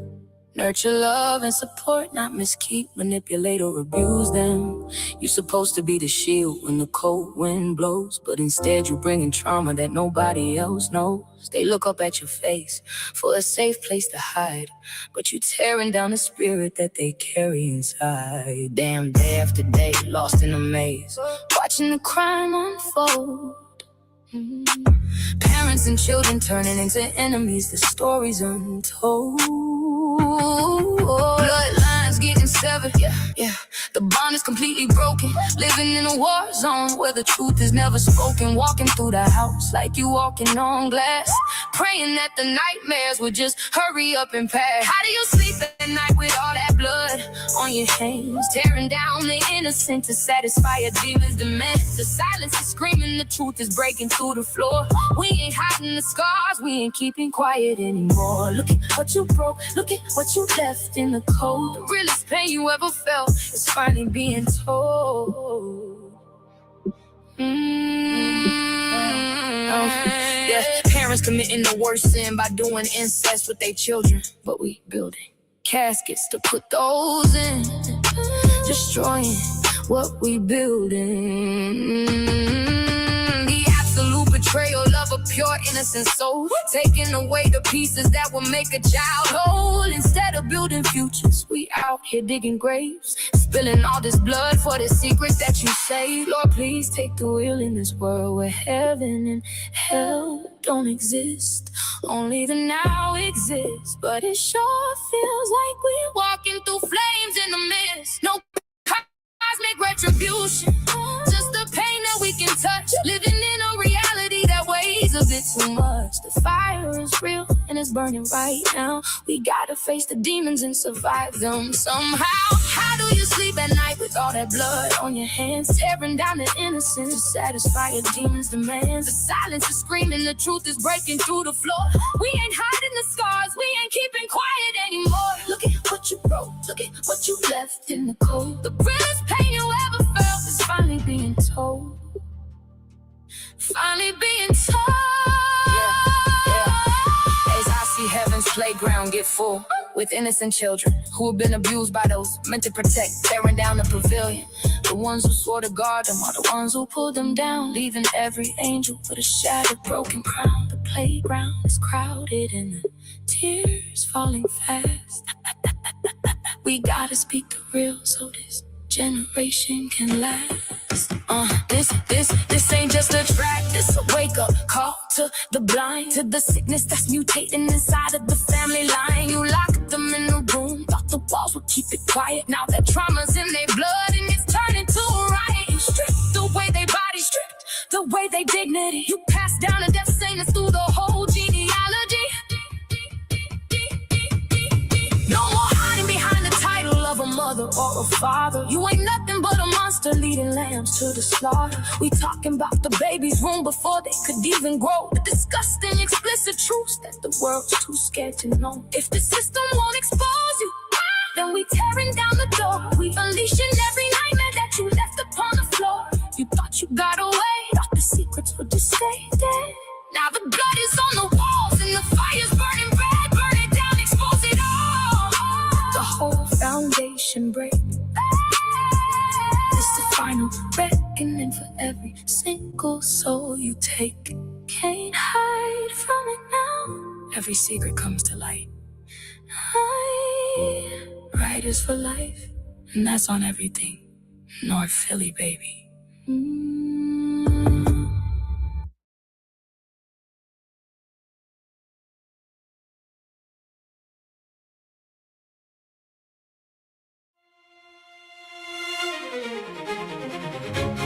carry the weight of the world in your pockets, even when they're empty.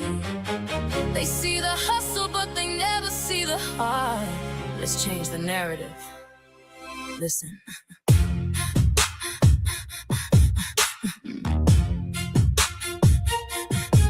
Yeah.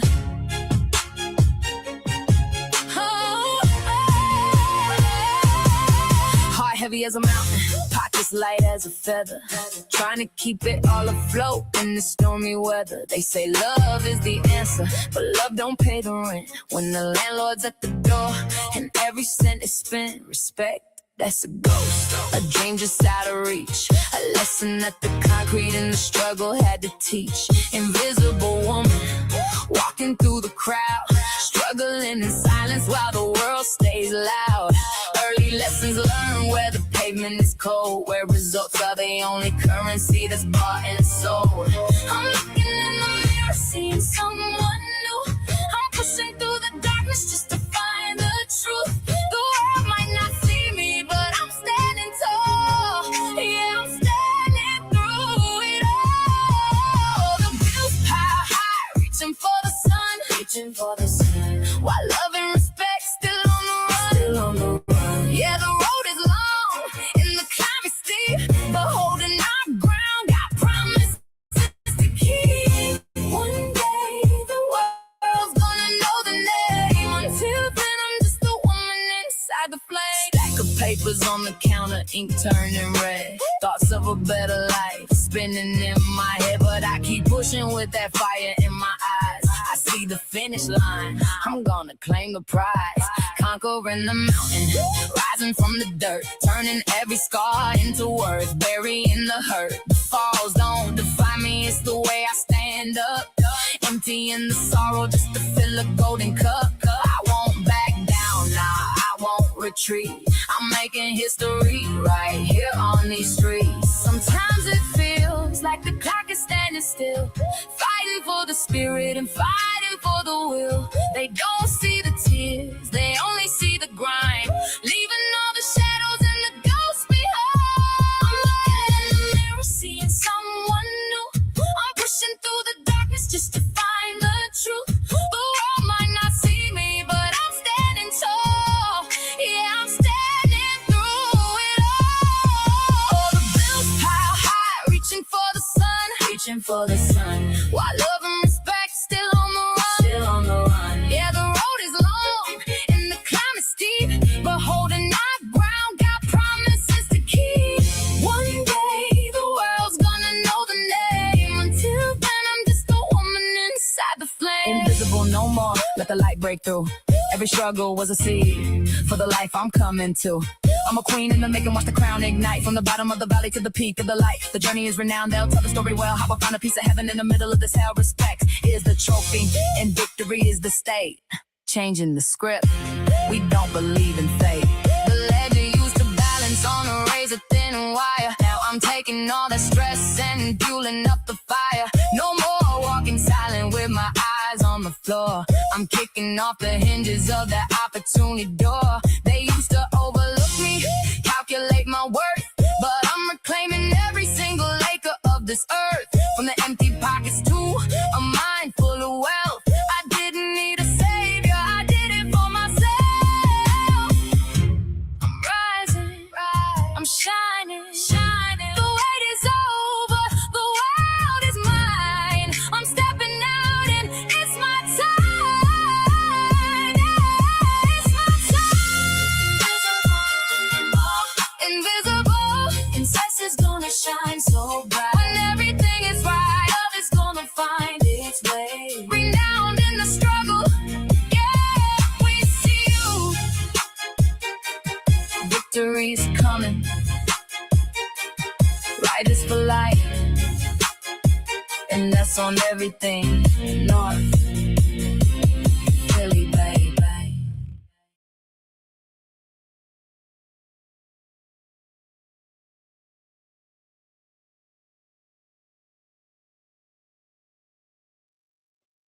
Yeah.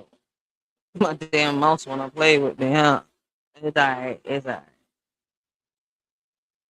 1 second. Go to the next video. Where's the video at? Here we go.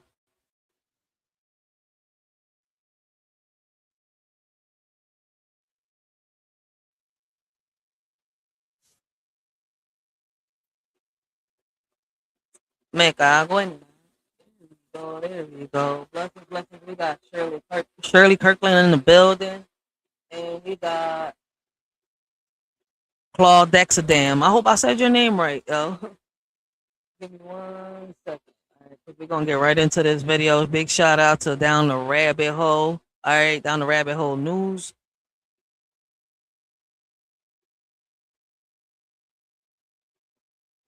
There we go.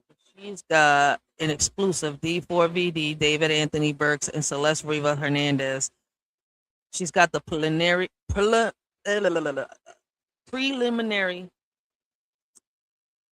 hearing case. Give me 1 second, guys. Hold on.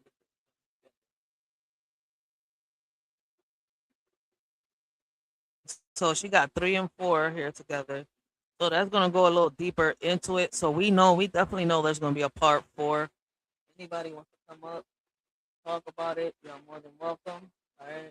Make sure that if you come up here, all right, you've engaged in the chat or something. Don't just come up here just to come up here, because I block people easily. Let's keep it respectful. All right. If anything I say, or if anything that the chat says, or anything that, anybody, a host of mine says that offends you, makes you feel some type of way, before you crash out, look, the door's right there. All right. Just make sure the doorknob doesn't hit you. Split you where the good Lord. Make sure the doorknob doesn't hit you where the good Lord split you. Okay. My bad. I was about to discombobulate that whole phrase. But let's get into it. All right. So she has an exclusive on it. She does have, all right, the preliminary hearing paper documents. My bad. Oh my God. I'm all this. You can tell I'm getting tired. So we're gonna review and react to a little bit of this. All right. The link is down below. Anybody want to come up on the panel, talk about the case, give y'all perspectives on what's being said, you're more than welcome. But once again, please don't come up on this, John, if we have not had conversations in the chat or in any other chat. Please do not do that. It's just how it is, Look at this. More and more news this week just keeps on getting. Oh my God. Well, between the Alexi Treviso thing, we're waiting for our readers to come up, guys. I hope you guys are having a great, wonderful Friday. We are live, vertical, and we're live. My name is Beth Mother Effin Silverman. That's right. Hold up, guys. She's got to introduce herself like that on the 31st. Beth motherfucking Silverman for the people, That's Your right. Honor. On the court. Hi, Miss Amber. How are you? I hope you guys are having a great Friday. Y'all, we're getting started. We're just waiting for the folks to get the link. Boy news anchor, his words, not mine. And after doing 23 years in prison, Y'all, okay, for day 5 or to say the least, on the theta, and I was really, so let's stop right there. Speaking of which, let me go ahead and play this. This is educational content, of course. Marissa, I think it's wanting you to hold up. Little like educational, documentary, scientific, and artistic purposes. It fixed stream does not include historical. I'd never. I mean, I was in shock because I was a supporter of, excuse me, Ahmed Belloso on the theta, and I was really happy to see him kind of like bring light to Emmanuel. I'm trying to get straight to the point because I don't want to confuse a lot of y'all because we talking about the D4VD case, and she is talking about another case before she gets into the D4VD. Bringing attention to that story, and then to see that the shock on this poor dog. I was like, what is funny about that? I mean, helpless individuals and animals are helpless too. We have to. If I remember correctly. Are they? Yeah, for that because of guys like him. If I remember correctly, I believe I thought those are illegal out here.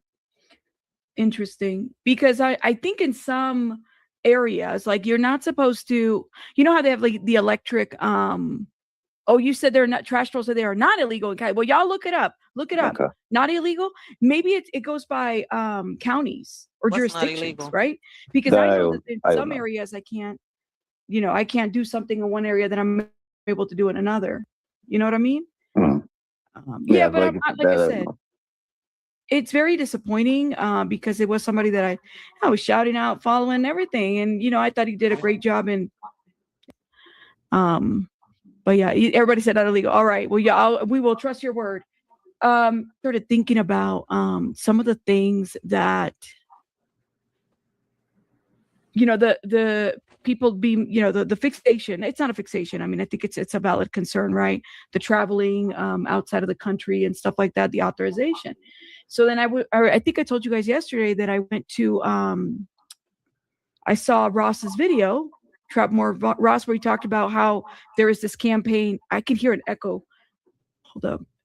Is it me? Hold up. No. Is it me? Hear me? Hello? No, I don't hear it. It's not me. I'm muted. I can hear you. I was muted. Yeah. Okay. All right. I maybe it's all in my head. And I was like, let me go look at what exactly was said in that document, right? For day 5 or something not for day 5. I'm sorry. Was it day 5? It was day 5 about the travel authorization because we found that out that day. And I wanted to understand like the context of it and everything. And so then I was able to, it seems pretty black and white to me in terms, if you're looking for the direct word to be whether they sign an authorization, that's what it sounds like. It doesn't get into the weeds of, did they know, was it forged? It does sound like in 2024, Celeste wasn't as active in terms of like, she was with various family members around that time. So I can see a situation where her auntie, uncle's adult sister was, also there in the travel to Vegas when she was with D4VD, with David. It sounds like there was a lot of adults around her when she was with this man. But at the same time, she wasn't always directly with her immediate family. She was always with other family. But the authorization that they signed is not necessarily like that wasn't disputed. And I guess it's not the time for that. The dispute of the authorization, the travel authorization.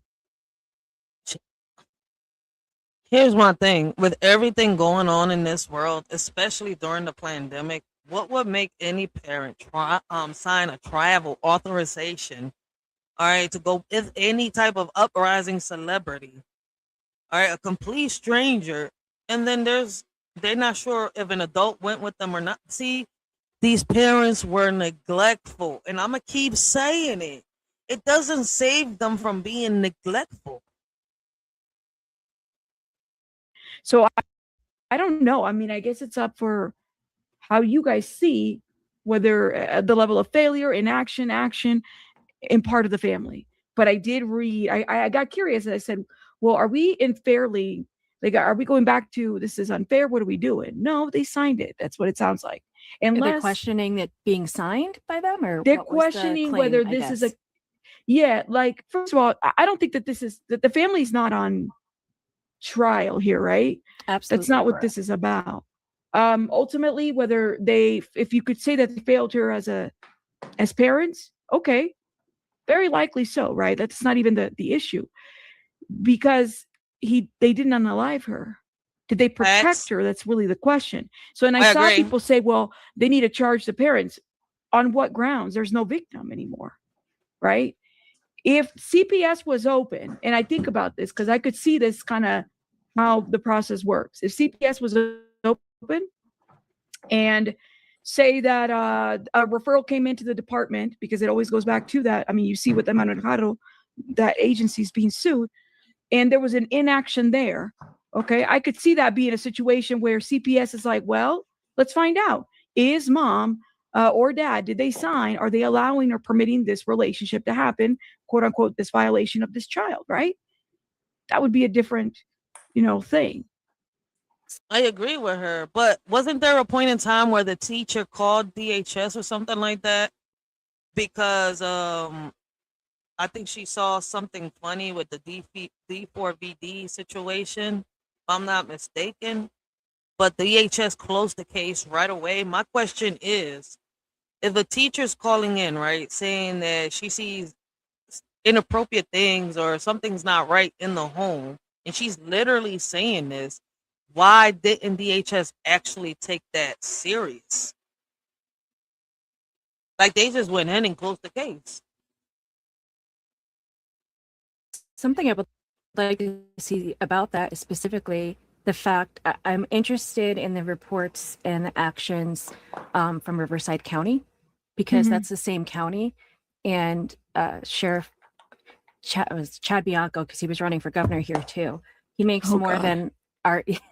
Yeah, remember we were calling him. He's got that mustache. Were you here He for looks- that? Yosemite he- Sam? Yes, thank you. Yes, Yosemite Sam. Oh my! I can never look at him the same. Oh man. Ever since I called him Yosemite Sam? Yeah, I can't. That's all I see. That's all I see. And so he's the sheriff of that area, of that department. And yeah, he makes more money than our governor, but there's some horrible data connected to their department. So, and that's the same. Hold up, wait a minute. How does the sheriff make more money than the damn mayor or governor? Is that, hold up, I gotta look this up.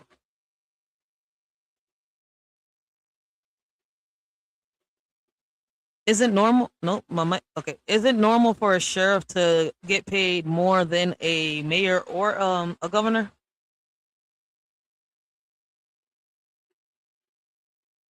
Oh, it is normal in large areas driven by department size, specialized pay scales. Oh shit, so it's normal for a sheriff to get paid more than the mayor or the governor. Oh. Okay. Something new. We learned something new today. For those that didn't know, those that knew, hip hip hooray. County that service the Haros. So yeah, I'm interested of action or blessings, lack of blessings, action Shill. on that end as well, as to what happened over there. Because I mean, but again, the one on trial is David. And the one on trial is David. They didn't protect her. We could say that. Yeah, the form doesn't change the charges of what he's facing. But to me, the form was very black and white when they put it up. Here's the form, it's notarized, and they did not challenge it on cross. You would think they would challenge it. Beth Mother effing Silverman would have challenged it. Yes, I would have. Oh, the form. That was the state's evidence, right? No, defense. Hey, defense. Marissa, you're frozen, love. I don't know if you did y'all. Is it just me? Is she frozen? No, she froze. Let me go out and come back. Okay, do it. No, you're right. It was the defense who brought it up. It's a defense exhibit. Okay, then I want to hear how Beth responded to it. Yeah. So I got kind of curious too. I was like, oh, damn, they didn't challenge that. But what page? I know did we say 71? See, I know we're well past the 150s. The 150s? That's the last thing I remember. I remember looking at the page, the top of the page. Oh, the and 150s. seeing. Here it is. We Yeah. left off at 76. Yeah, there we go. I highlighted the question. There it was. I was like, I thought it was 71. Okay. Does anybody want to do a quick little summary of what happened last night? Who has better notes? I didn't write anything down. Anybody want to do a quick summary of what happened This last is- night? How do we summarize when we start? I feel him. That's why I take notes. But either way, however you look at it, all right, there's enough evidence to put this motherfucker away. Why he not behind bars?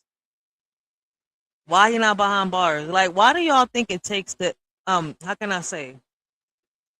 It takes a community or, you know, family or even the internet itself, all right? And I'm not saying everybody in the internet before somebody, you know, says, well, you know, the internet don't do nothing. Well, guess what? I've proven otherwise on this channel, all right?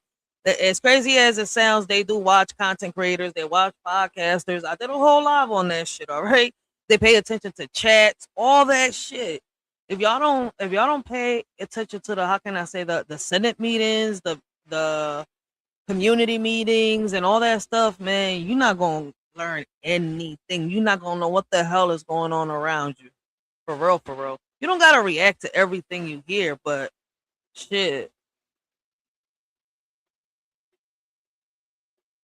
It's just out there. Man, like I said earlier, all right? Like the math ain't mathing, the story ain't storying, and the lies ain't lying correctly. Ain't none of this shit adding up.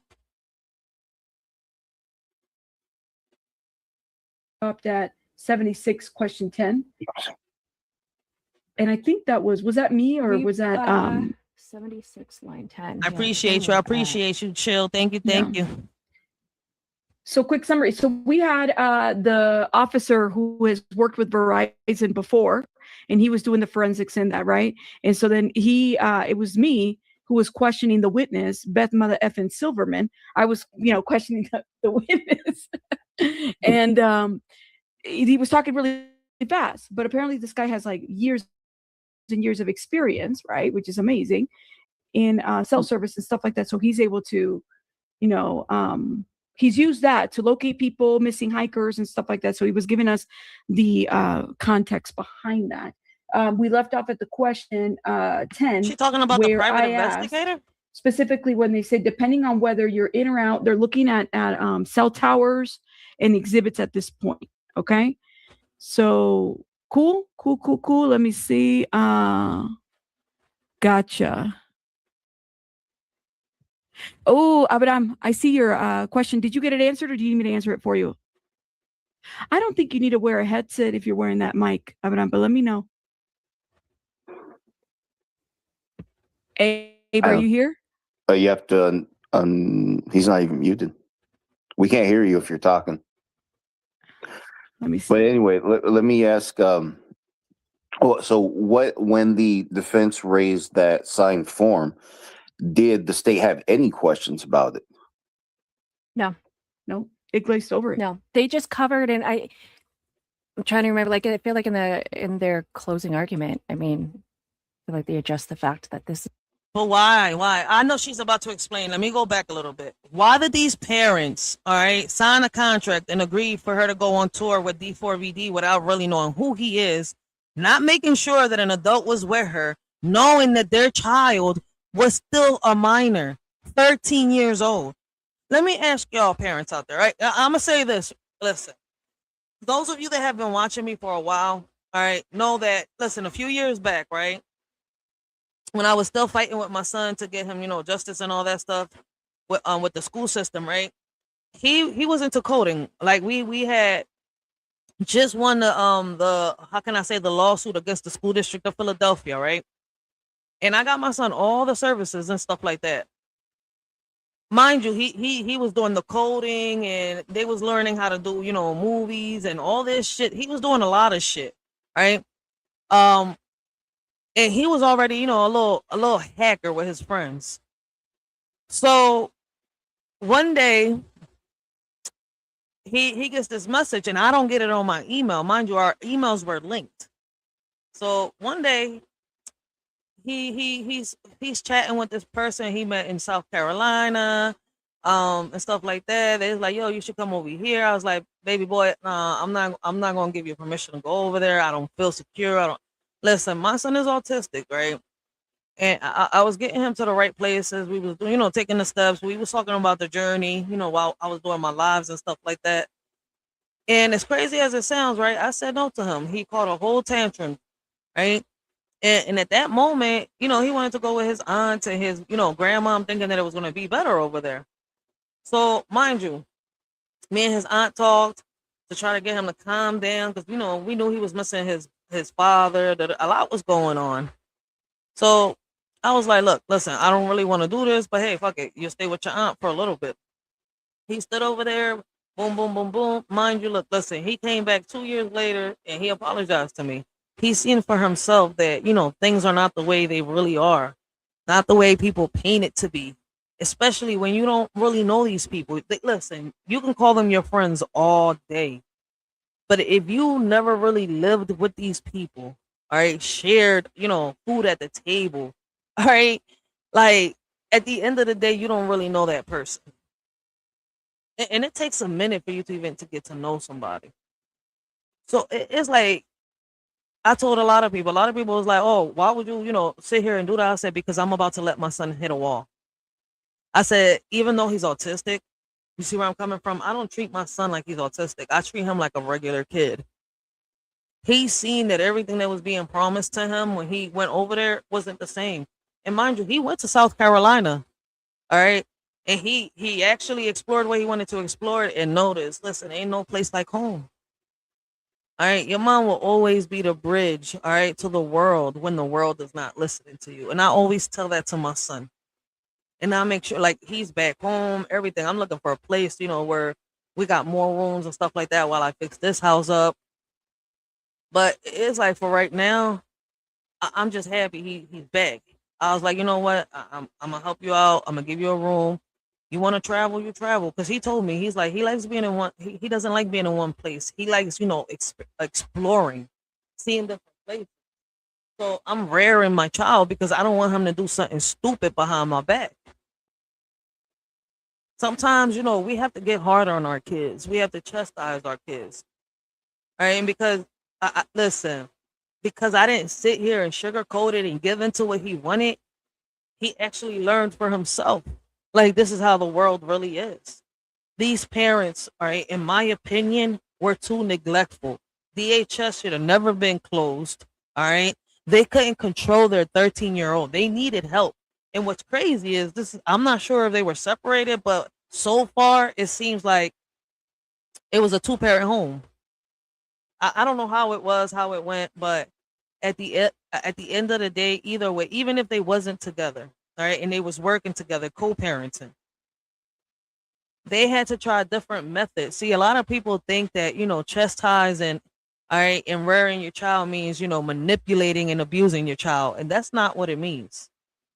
And a lot of people means just letting them do whatever the fuck. To a lot of people, it means letting your kid do whatever the fuck they want to do. All right. But something is off with the story. Something is not right. Why the parents wasn't questioned the way they were supposed to, I don't know. Listen, just because you are a parent, all right, just because you got the title of a parent, you gave birth or you're parenting doesn't mean that you are a good parent. All right. A lot of motherfuckers out here are parents and all they do is lead their kids straight to the slaughterhouse. All right. How many parents haven't we heard or, talked on upon, right? On stories like this similar, they have sold their kids to celebrities or other people for money because they needed the money. I feel like in their closing argument, I mean, I feel like they address the fact that this is still all David. This is like, it's to them, it doesn't do anything against his charges. But yeah, she didn't cross or question its authenticity or anything. I mean, it was right there, notarized. Again, helps at the explain same why they're- time, at the very same time, that is exactly when the parents walked in that morning into court, and they sat Oh. immediately in front of me. The timing was just, I felt I felt bad, but they sat right in front of me. So everyone stood up in front of me for a moment too. So I couldn't like try to see that stamp, that notarized stamp as well. Marissa, do you know what form they use? Can you hear me this now? the one like we can hear you now. Okay. Do you know what form it is? Is it like the one online? Is it through the It's Homeland 4 Is there a form? pages. They only showed us the first page, and it was called a child travel consent form. Okay, hold up. I kind of want to see what it looks like. So if you have, it was. Man, a child travel consent form is the same form that they'll give your kid at camping when they're going to go camping or something that is not in the city. I know what it is. I mean, I was in Girl Scouts. She's going to be out of the city traveling, all right, with a whole celebrity. The travel consent forms, any of y'all can go look it up. Go to Google, all right, type down what is a child travel consent form. Real shit. It was 4 pages that it was stated, but they only showed us the cover and said that Jesus and Mercedes signed it. And that's in the transcripts, I believe, as well, because I know a lot of places were saying that just the father signed it, but I wrote in my notes that it was both parents. It was both of them. So Both it was not signed just the father. It was both. They said Jesus and Mercedes Rivas Hernandez both signed this form. And so they just got like a regular template, right? Because I mean, anybody can create this form. Because I'm thinking that maybe they got it like on a website or something where we can see it and see, for example, U.S. Customs and Border Protection doesn't have do they have their own form? I think you just create a form and then you make them sign it. So I'm curious about what that form looks like. You said because they tell you what the form needs to include, and then you just make sure that it has that information. Yeah. Right. Yeah. So because they even have texts of him saying to Celeste about having schmecks in Vegas. There you go. I'm willing to bet the feds come after the states. I agree. Oh, yeah. I agree. I think too. Yeah, we have state level wiretaps too. We have all kinds of stuff we haven't heard yet. Yeah. All right, my friends. So let's go ahead and get started. So we're well into, for those that are coming. Man, my biggest question is, all right, and I've been saying this. I said it yesterday. I said it today. I said it on a vertical when I was talking about it. Like, will they use his music against him like they've done other fucking, rappers and celebrities? Because he snitched throughout all his music, how he unalived that little girl and everything. They just recently leaked out a song, I Did It, by D4VD. People on TikTok is talking about this shit. Like, I don't know if they still playing it, but I know that a week ago they was hyped about the D4VD new release, but he's in prison. People was asking how the hell did he release it? Then they started saying that it got leaked. Then they're saying that his mom leaked it. I think we talked about it on part 1, if I'm not mistaken, of this live. If he's confessed through it through music, why not use that against him? Y'all have done it to other celebrities and put them away. Y'all gonna say, well, we don't know if it was true. He could have been acting, playing the script. What about the rappers y'all locked up using, their own lyrics against them? They could have been acting. Come on. What makes D4VD so special that y'all won't even use his own lyrics against him? Coming in, guys, we're getting started now. Hey, shout out to our wonderful readers. Their channels are tagged in the description box. Check them out. We have a Cash App. We call it the Taco Waffle Street Taco Happy Meal Cash App. I need some coffee because I'm out of creamer and coffee. I just checked. I was like, damn it, I'm out. I should have. To go cute, hit the Cash App. Okay, thank you. For what page did we leave off? We are on 76. Line 10. I think it left off on me, right? Line 10? Yes. And I am not Okay. AI. I'm real. But you do sound like Alexa. I did. Has anyone ever told you I that? learned a lot after yesterday. No, I did not. And I did not know I might have a backup career in reading audiobooks. So. I think, girl, put your resume in your application, because if I could, I would. But, I don't think I'd get hired. Yes, Miss Amber, that's right. The airlines have minor consent forms. True that. So they might have there you go. Pull the one from United, because that's what that we know that the flew on, right? So it makes you wonder. Anyways, all right. So we're going to start right here. Make sure you guys are checking everybody's channel out. Thank you so much for supporting. Hit the like button. Thank you. You said, Rabbit, I found a link that has all of David's streams saved from Twitch. Oh, Khadijah, go start downloading all of those. Yo, listen, there's people out here playing those videos. That's why, listen, I agreed when this person came in the chat and said, right? They said the internet isn't solving anything. It just puts out a ton of misinformation. A bunch of people think they know something from watching a few episodes of CSI. I agree with him. Some people do that. But there are actual content creators that have been on D4VD's top since Twitch. All right? Trying to expose D4VD. That's why I say the deeper that I go down this rabbit hole, all right, and shout out to, Down the Rabbit Hole News. Because I didn't even know about her until maybe like, 4 months ago. And I already had the hashtag Down the Rabbit Hole. Already, it's been 5 years. Shout out to her because somebody actually is using the goddamn Down the Rabbit Hole name. For real.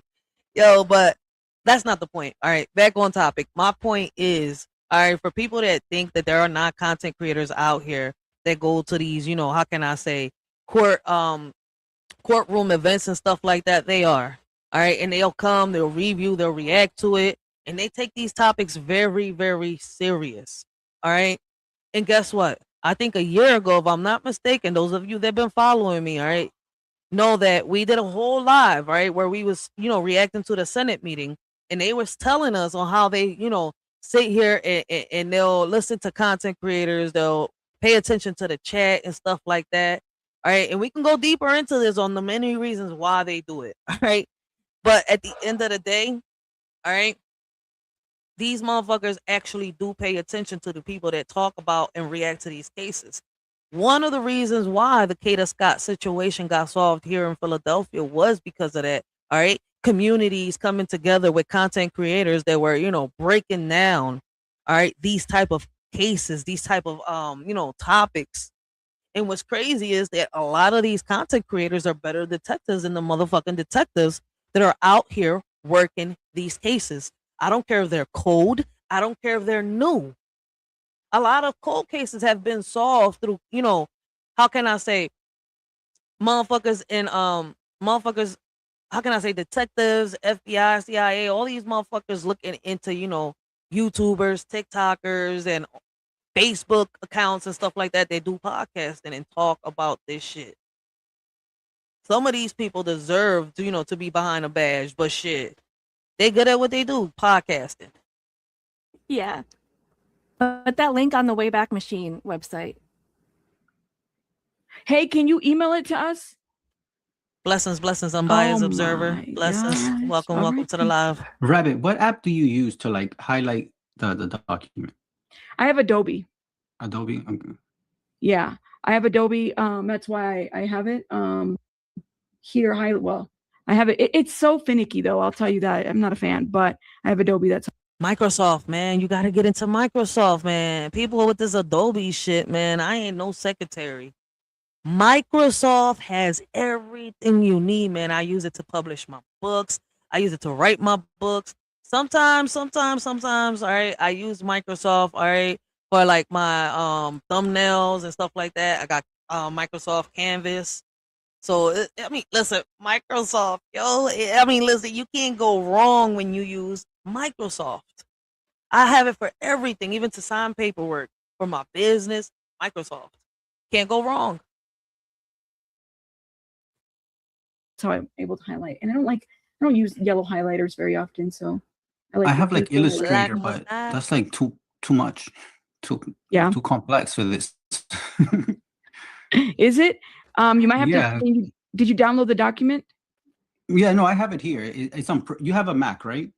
Yes, I have a Mac. Yeah, me too. So mine is like on Preview. That app Preview. Yeah. Yeah, so it's That's very Oh, I limited see. to what you can do there. Yeah. There's That's only what so I'm much you using. can do. I got And sometimes I want to highlight something and I can't because it doesn't let me. Yeah, this is Adobe. That's how I'm able to highlight.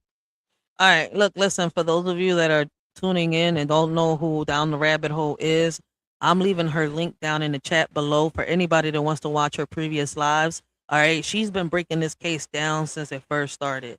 So make sure y'all go check her out.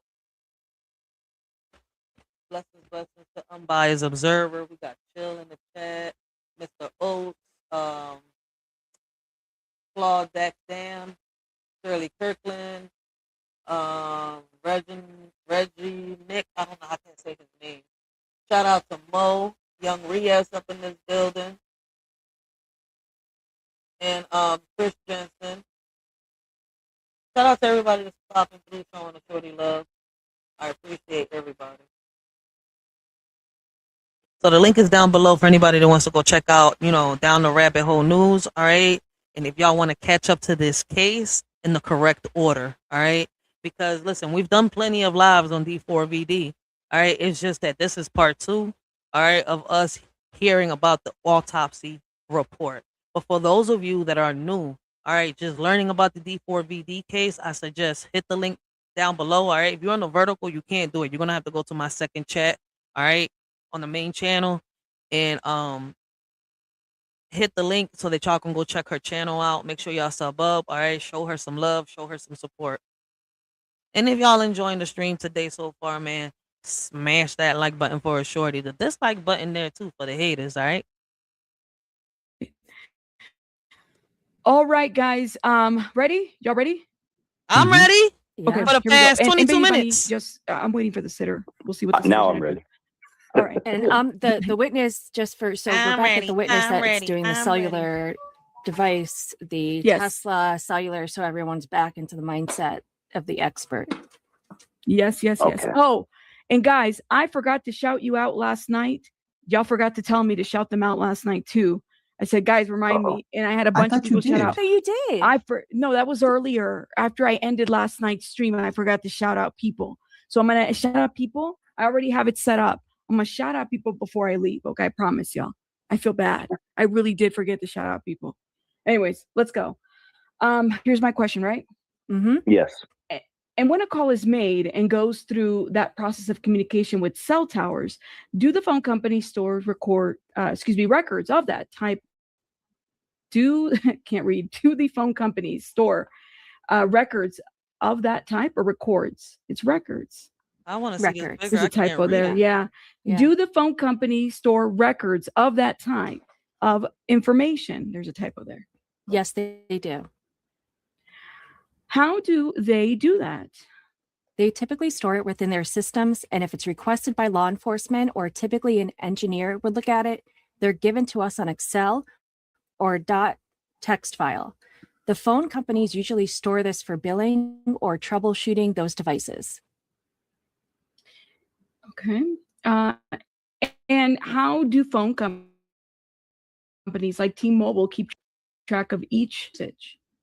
Oh, they do it through the Oh, come on, records that I'm going to StreamYard? analyze today through call detail records. And yeah, And what type of information is captured within those CDRS? so typically we'll use a phone call, for example. You would get the date and time of that phone call. You would get the purse or the phone number that was dialed, whether that call was incoming or outgoing. But most importantly, you would get the cell tower that was used and the side of that cell phone tower that was used. Does it also give you things such as the duration of a particular call? Yes, it does. Okay. And is it that same process that you just described if we were talking about Tesla cellular data? Yes, it's the same process. The only thing is I don't look for phone calls. It's just data and timing advance records as we see over here on my slide. Okay. So you can tell us what type of call detail records you use in this particular case, or what records you used. So for the 346 number, I used call detail records and some data records. And for the vehicle, I predominantly used timing advance records. Your Honor, for the record, I believe that the CDRS and the affidavits are contained on what we've marked as People's Exhibit 53. All right, thank you. So after you review the records, what was the next thing that you did? I compared them to some locations and dates and times, and I plotted them on a map in the PowerPoint. And did the detective from Robbery Homicide Division, you know, Detective Byers and Detective Farrell, right? I do. And they work with you at Robbery Homicide, correct? They do. And they've discussed this case with you since the early days of their investigation. Is that right? Yes, since about November. Okay. And did they ask you to target a certain time period? Yes. And what time period was that? Let's start with the first time period. The first time period was April 23rd to the 24th. Of 2025? 2025, correct. Okay, showing you page 6 of your exhibits, what did you depict here? Yo, I ain't gonna lie, man. They is playing this court transcript real good. All right, they're reading it to us, but they making it sound like if it was, you know, like when they was in the court. I like this. I like this. It's creative. I ain't gonna sit here and lie. I haven't seen other content creators do this. So this is, as I testified to before, we get these records from the cell phone carriers in kind of Excel. So we'll see what we call call-out boxes. And this is how I display the information that was given to us by the cell phone carriers. So if we start at the top left of the box, we see number 1. That's the cell phone tower identifier. It's going to be a series of numbers. Number 2 is going to be the date of activity that was analyzed. Number 3 is going to be the identifier that was analyzed. In this case, it's at 310, bunch of numbers. And number 4 is going to be the time of that activity, which is going to be in local time. 5, the call-out box describes it as signaling, but it's going to be timing advance. 6 is the direction that the transaction happened from the cell phone tower. So 90 degrees would be east. And on number 7, the last number you'll see is going to be the distance that the device was away from the cell phone tower in miles. So that's the type of information, what we see here within this box that you use to be able to identify a location of a cellular device or to track its movement. That's correct. Okay, let's start with the first map you created on page 7. If you could describe for us what we see here. Yes, this is cell site activations for that Tesla ending in device identifier.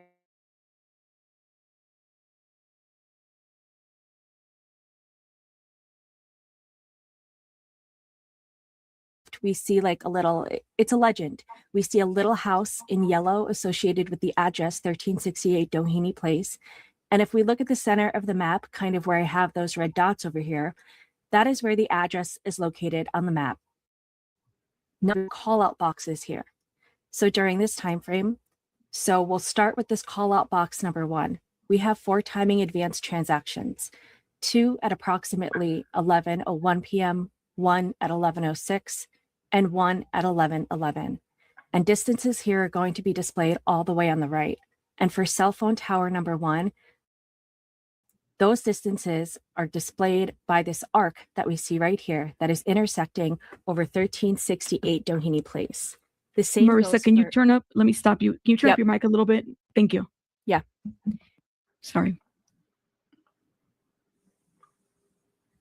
Go ahead. It's crazy how they break all this down in court, yo. Like, you really have to listen to all of this. Like, why can't they just get straight to it? All right. His phone and her phone were pinged together. I feel like I'm listening, like, I'm not saying to them, but like if I would have been in court, I feel like I would have been listening to a nerd break this shit down and I would have been bored and sleep. Like, just get straight to the point. We understand all this shit, how it works. We can read it ourselves. Like, why is the judge having someone break this shit down like we don't know this? Go ahead.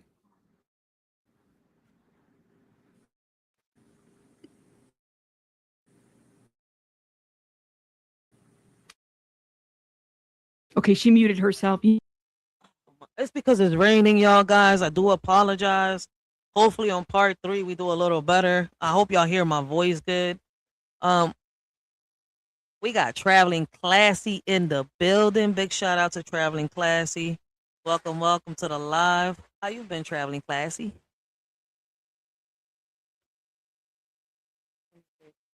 All right, the screen is back together. Self. It was just jumping all over the Mar- place. I wonder how long I could do this live Can you hear for Rabbit, Marissa? without it starting Marissa, to can you hear glitch. me? No, she muted herself, y'all. You I muted see her yourself. Well, tell her in the chat here. Well, let's see if that works. You muted hear me? yourself. And now we do. You were reading and then you muted yourself. Oh. Man, she Oh, got dropped no. off. Wait a It's little raining bit. over here, not over Yeah, it's there. okay. So she was having a different audio problem. Well, now we'll never know what she said. Yeah. That's it. That's the whole stream, everybody. There, we're done. No, you're not. Oh no. Okay, Now you hold give up. her a minute, she'll come back. Yeah, Now, for those here of we you who go. have never used StreamYard before, it's not a stable and reliable partner. Sorry, is this good?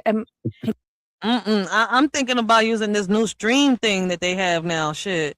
The StreamYard is starting to get on my nerves. Like, we pay all that. Listen, that's why I'm second guessing myself. Like, should I pay my StreamYard? Should I pay my StreamYard? No, I'm paying all this fucking money and y'all still have issues. So I'm gonna try to see if this other one, I mean, I tried it before, but I want to see how it does with people hitting the link. So I'm gonna see how that one works, if it's worth it or not. Can you hear me now again? Can you guys hear? Yeah. Can you guys hear Marissa? Everybody hear Marissa, right? Yeah. Yes. Put a one in That's the right. chat if you hear. It's still going on my paragraphs. You were. What paragraph did you leave off at? Well, no, you wouldn't know. Why don't you start on number 14? I think that's where Okay. you were at. Okay. Now we have 3 call out boxes here. So during this time frame, so we'll start with this call out box number 1. We have 4 timing advanced transactions, 2 at approximately 11:01 p.m., 1 at 11:06, and 1 at 11:11. And distances here are going to be displayed all the way on the right. And for cell phone tower number 1, those distances are displayed by this arc that we see here that is intersecting over 1368 Doheny Place. The same goes for tower number 2, which there's a transaction at 11:06 p.m. Those arcs also intersect or go by 1368 South Doheny Place, and the same with cell phone tower number 3 here.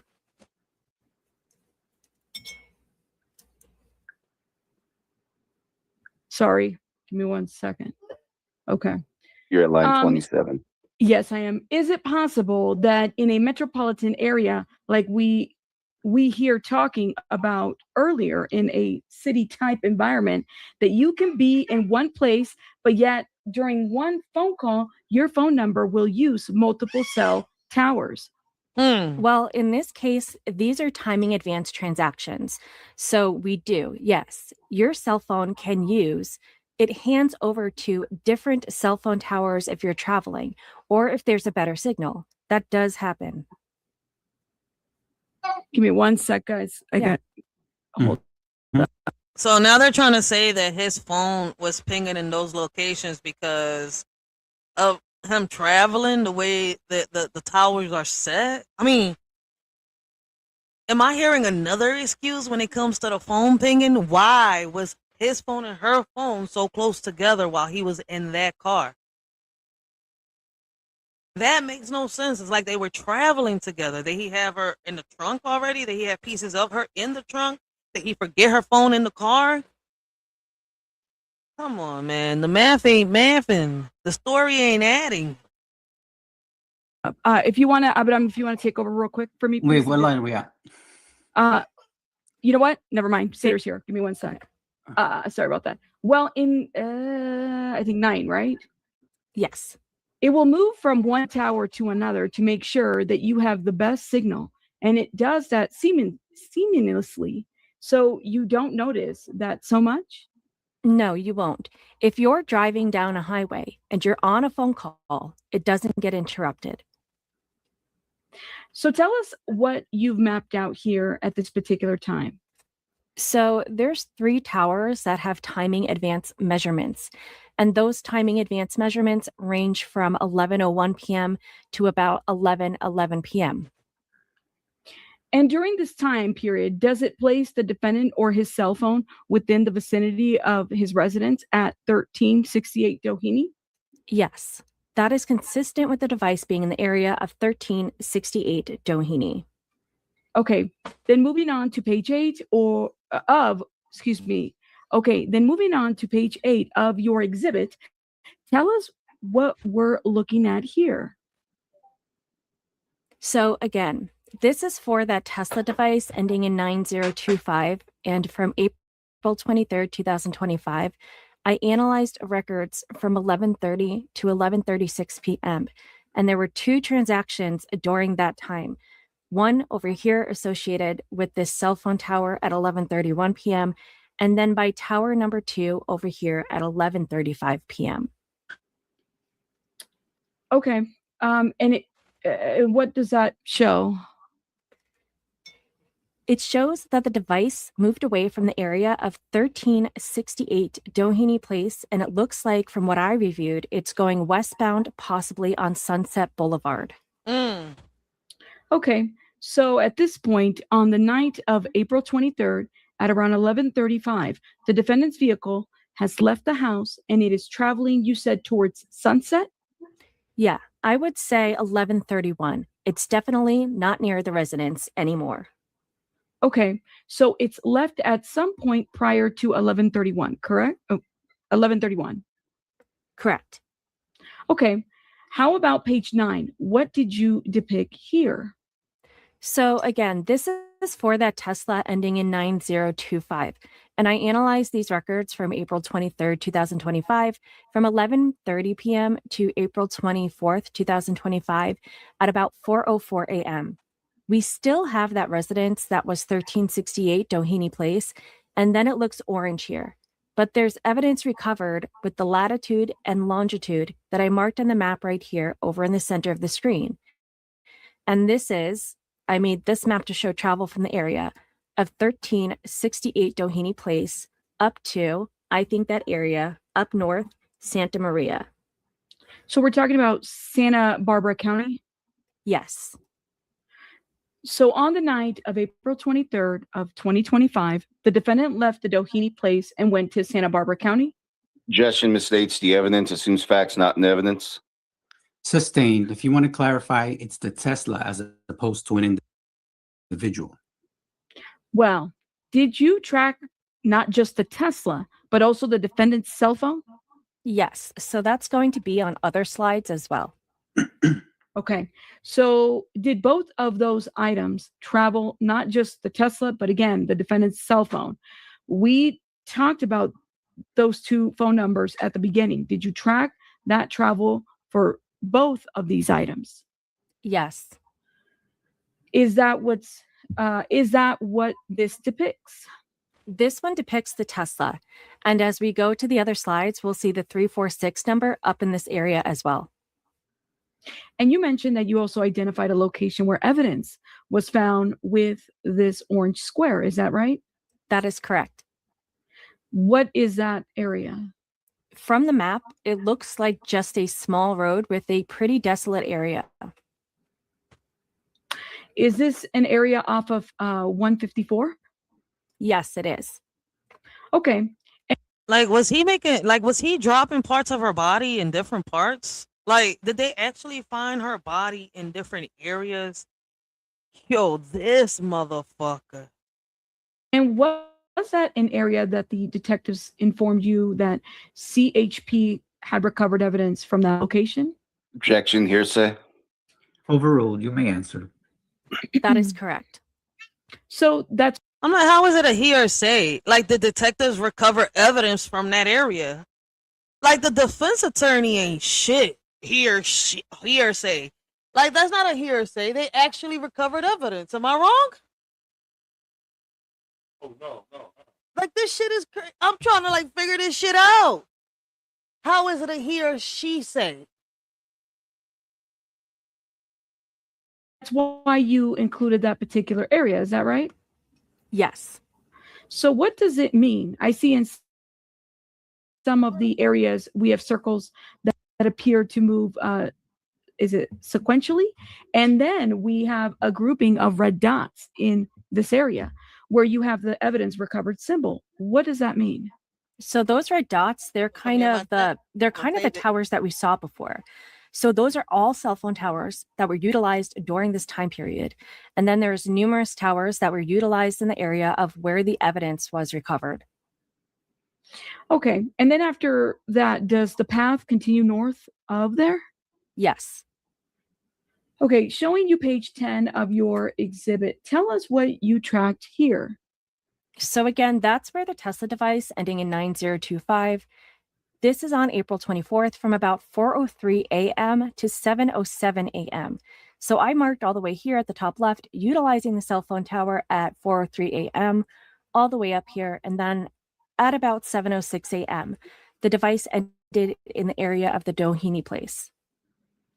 Okay, real quick, because there's going to be a bunch of numbers. Don't read the numbers out loud. Just skim over them, because if there are phone numbers, we have them redacted, so we need to be careful. But yes, thank you. So question in line 14. Okay, so it went up north, and then by 7:07 a.m. it returned? Yes. Okay, and looking at page 11, can you describe for us what you tracked here? Yes. So on this slide, we have two devices. So again, we have that Tesla, but I also have added activity from David's phone number. So to differentiate these on the slides, the Tesla is going to be shown in the blue tower. So the tower over here, here, and here, which is illustrated in blue. And then this 0571 number, which is going to be shown in pink. So again, as oh, that's you. It's okay. So again, as I previously asked, it appears that the vehicle and the cell phone are traveling together. Yes, there was a phone call made at around the same time the vehicle had activity in that area as well. That alone is telling you. All right, he was in that Tesla. Her body was in there. All right, and he was trying to make it seem like he was trying to figure out where she's at. No, motherfucker. All right, you just didn't want your secrets exposed. This young lady was, threatening you, telling you that she was going to tell her dad about, your dirty little secrets, tell your mom, see how your mom felt about that, which I don't know. I think his mom might know. I don't know. The more and more I look into this shit, I'm not so sure. But anyways, my whole thing is all this because she was a little jealous, a little mad, a little emotional, and didn't know how to control her words. Come on, you was going to get exposed either way. He thought that by unaliving this little girl, all right, what he did to her and other kids, all right, was going to stay a secret. And that's not how it works. Karma's a bitch, and karma doesn't ask you how you want it. You mess with the little kids, you wake up the ancestors. I ain't going to sit here and lie. This motherfucker deserves to be behind bars. For me, man, he deserves to be in a fucking coffin. All right? That little girl's not breathing. Why should he be breathing the air that we breathe in if she can't breathe it? And did you look at the records pertaining to a particular call? Yes, I did. And is this during the time that the vehicle is traveling north? Correct. And the outgoing, it's an outgoing call that was made?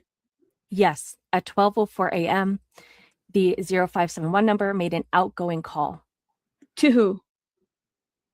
To a number, a long number, a 951 number. Okay, 9595 blah, blah, blah? Yes, blah, blah, blah. And did the detectives identify for you who that phone number belonged to or was registered to? Yes, they advised me it belonged to the victim in this case. And when the defendant made a phone call at 12:04 in the morning, so now we're talking about it's after midnight. We're talking about April 24th, correct, of 2025? Objection, Your Honor, assumes facts not in evidence. The court will allow it. April 24th of 2025, that's correct. And at 12:04 a.m., did it connect? It successfully made the outgoing call. And then what happened? Your Honor, I'm going to move to strike that Burke made the outgoing call. We can talk about the cell phone making outgoing call. Wait, scroll up, attention. Oh, sorry, I forgot. Right there. There you go. Yo, this is creative how they read, they how can I say replaying the script, right? Like they reading it as if they was, the judge, the lawyer, the defense and all that. But either way, no matter how you look at it, like this fucking defense team out here really trying to pin this shit on that little girl. All right, even if you can't find the murder weapon, all right, Let's look at it like this. Why isn't he behind bars for being a pedophile? And I'm not sugarcoating that shit on my channel. I'm tired of being censored, all right? Because I'm tired of confusing people when I say certain words. Why isn't he behind bars for being a pedophile alone? He was still 18. She was 11. 17, 11, my bad. 18, 12. 19, 13. When he turned 20, she turned 14. He unalived this little girl.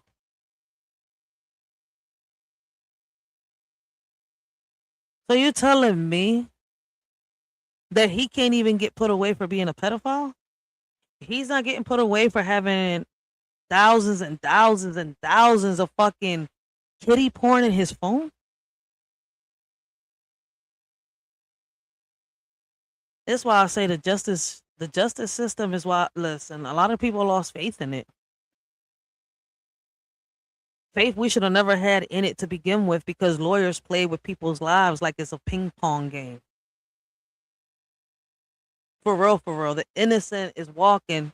I mean, the innocent is locked up behind bars while the fucking insane are out here walking freely. The criminals, all of them. They so lenient on them. But when it's somebody that's innocent, they want to give them the death penalty. But this motherfucker sat here and took the innocence of a little kid. And yet he won't get thrown with the fucking fire. I mean, with the death penalty. Fuck that. Hit him with the firing squad. Every bullet. All right, he needs to listen. I agree with I think it was Sloan who said it. All right, every bullet that hits him, all right, he's gonna feel the pain. Everything that he did to her. Start from the bottom. Make sure you hit him in areas where he won't bleed out fast. And to y'all, it may sound cruel what I'm saying, but I feel as though pedophiles don't deserve to be breathing, especially when they take, a child's life. We can talk about the cell phone making outgoing call, motion to strike. If you can clarify with regard to that, any reference should be to the devices rather than Mr. Burke. That's Sure. Unless there's other evidence to cite that. Other than the fact that it's registered to him. Yes, but it's still with regard to who actually made the phone call. That's not yet been established. So just refer to the device. I'm motherfucking Beth Silverman, all right? You That talking about fucking court? lawyer. I'm gonna bring it fine. Bring it up. Fine. When the defendant's device made an outgoing call to the victim's cell phone at the 3161 number at 12:04, what was the result? The call went through. Okay. And did someone answer? Or from the records, what happened with that call? It did. That call appeared to have gone to voicemail, and then there's an indication that the phone was not reachable at that time. And why was that? Can't tell you exactly, but the phone is not reachable. So it usually means three things to us. The phone is in airplane mode, it was off, or could have been out of network. Okay. And we know at this point, if there's an outgoing call from the defendant's cell phone, that his phone is connected to the network at that point? Yes, that's correct. That call utilized the tower that we see here. Showing you page 12 of your exhibit, tell us what you illustrated here, please. Again, we have the Tesla device ending in 9025, and then the phone number ending in 0571 illustrated in the blue and the pink. This is from, it looks like April 24th, 2025. I looked at records from 1:28 a.m. to 1:29 a.m. And there's two transactions utilizing this cell phone tower that we see right here, that Tesla had a timing advance transaction over here at approximately 1:28 a.m. And then the cell phone ending in 0571 had a transaction using this side of the cell phone tower right here. Okay, this area, the 154, where you've identified the location where evidence was recovered, the 154, is that also the San Marcos Pass? Yes, it was identified as that as well. Showing you the next slide, page 13, can you describe for us what you've identified here? Sure. For this is again for the 9025, the Tesla device. Now we're on two different dates here, which is going to be May 8th, 2025. And these records that we see here are ran from 8 p.m. to May 9th, 2025 at about 1:01 a.m. And this is to show, if we look here on the bottom, the device was in the area of 1368 Doheny at approximately 8:01 p.m. And by 1 a.m. on May 9th, the device utilized a cell phone tower located to over here. Okay. And so when you say over here, does that mean that once again, as we saw on the April 23rd date into the early morning hours of April 24th of 2025, the defendant's cell phone and vehicle traveled up to the same location? Consistent with being roughly the same area. Exactly what I've been saying the whole time, what I've been saying from the beginning of this case. All right, when it was first brought to my attention, the first time we even touched on the D4VD case. How the fuck? That's one of my first questions. How in the world was his phone and her phone pinging in the same area? Same area where the evidence was recovered from that you've identified here, correct? Yes, we'll see that in the next two slides from now. Okay, and this was in the middle of the night again? Yes, 8 p.m. until 1 a.m. Yes. Okay, showing you the next slide, page 14. This is again for the 9025 number, the Tesla. On May 9th at about 1 a.m., the device uses a tower located here, and then by May 9th at approximately 5:15 a.m., the device shows to be in the area illustrated by that number 2 over here by approximately 5:15 a.m. Returning back to the Doheny residence? The area of the Doheny residence, correct. What about in page 15 of your exhibit? What did you depict here? So this slide has the Tesla device in the 9025 and the cell phone number in 0571. This is similar to the last one we saw. This was from May 9th, 2025 between 1:50 a.m. and 1:52. There are 3 transactions utilizing the cell phone tower here. One at approximately 1:50 a.m. from the Tesla, and then one at approximately 1:51 a.m. from the number ending in 0571, and there's another Tesla transaction at about 1:51 a.m. And did the defendant, his vehicle, and his phone also travel up to this same area a third time? It's roughly a little farther south, but yes, it goes north of here, yes. Looking at page 16 of your exhibit, can you tell us what you've depicted here? He was dropping off the pieces, and I'm gonna keep saying it. They prolonged this. They stretched this out. I don't know why. It's all there. Like, Lord have mercy. Yes, so we're on a new date here. We're on May 31st, 2025, and this analysis was done between 1:25 p.m. and 5:52 p.m. Again, for that Tesla ending in 9025. The device was down here located by 1 in the area of 1368 Doheny Place at approximately 1:25 p.m. And then by 5:51 p.m., the device was located by this red number 2 that's illustrated on the screen at approximately 5:51 p.m. Okay, looking at the next page, page 17. And page 17 is again for that Tesla ending in 9025 from May 31st, 2025, from about 6 p.m. to 8:20 p.m. This is done to illustrate southbound travel. So this red one over here that we see, the device was in that area approximately 6:01 p.m. And by about 8:19 p.m., the device was consistent with being in the area of Doheny on May 31st, 2025.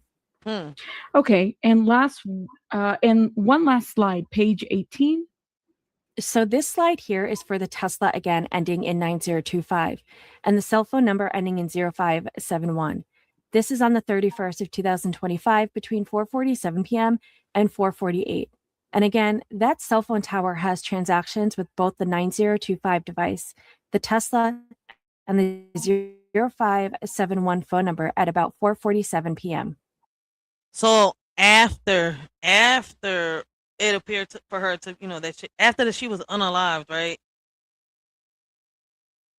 How in the world did his phone, her phone, and this Tesla ping all 3 together at the same time, 3 different locations? Was he carrying that body for a minute? I mean, we've seen cases, we reviewed cases. Remember that one, that last one we reviewed and reacted to was with the aunt that got, pulled over, traffic stop. All right, and she had the kids in the trunk of her car. All right, decaying for months. Like, so, like, how long did he have that body in there? Was he, taking the body in and out or was it just parts of the body? Because on one of the videos that we've seen, if you go back to part 1, all right, you will actually, hear that Twitch conversation that they were all having. All right, so shout out to Sloan for putting that out there.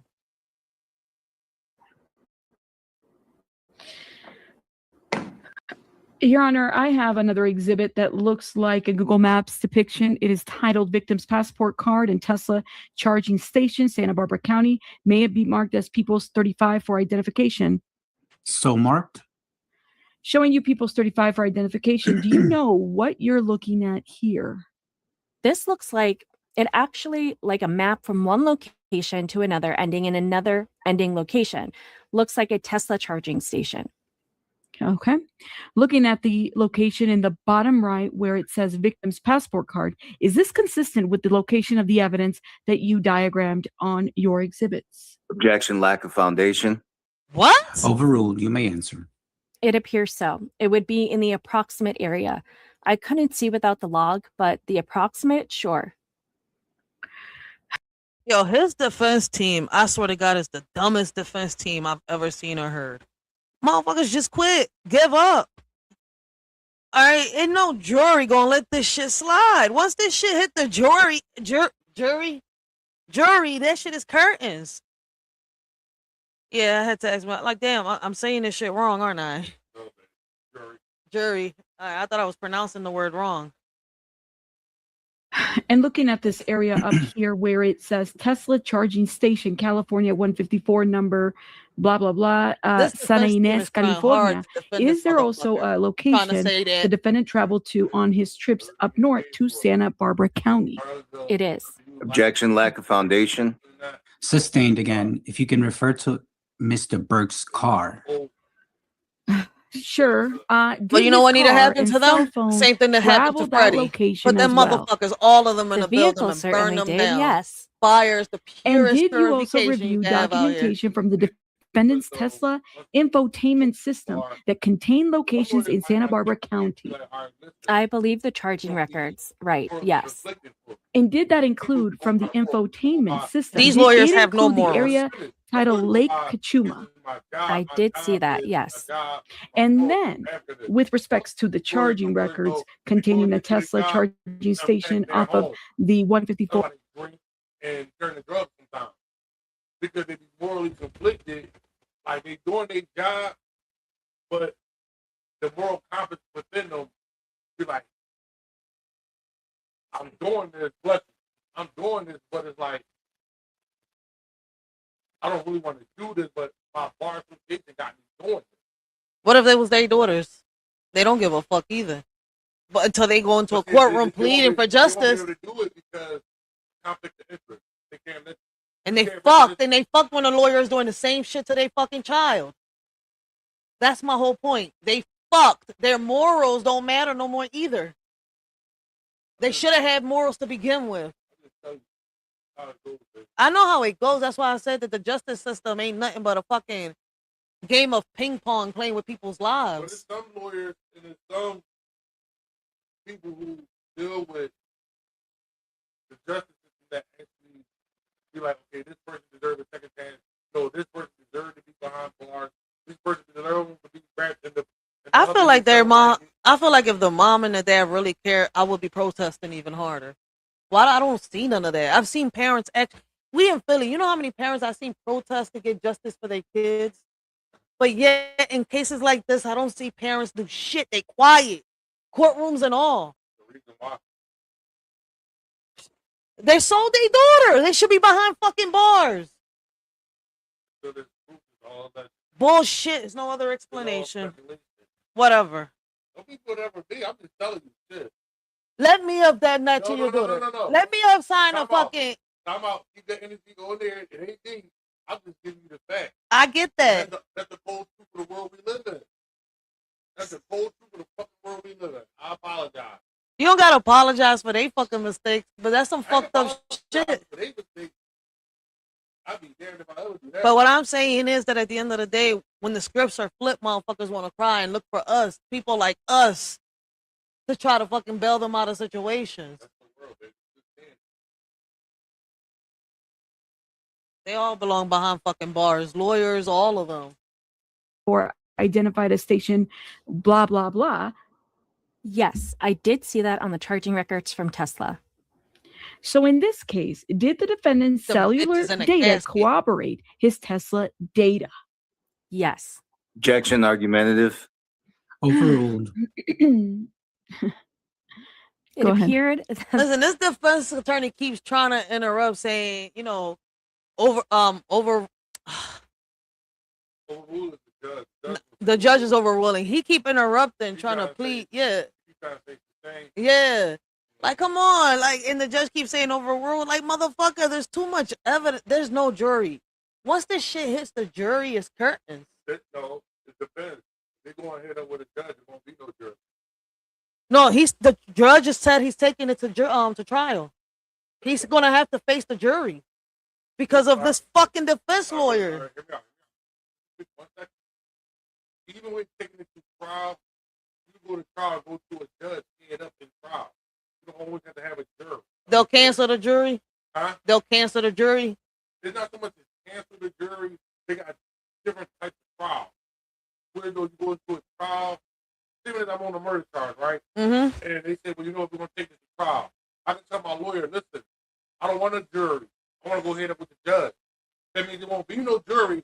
And whatever the judge decide on is what it's going to be. Well, now, with the jury, there's a chance, okay, they did this, gave me guilty. All right, I'm going to take the guilty. A couple months, lawyer be appealing this. I'm going to take that shit back. When we go ahead with the judge, that decision is final.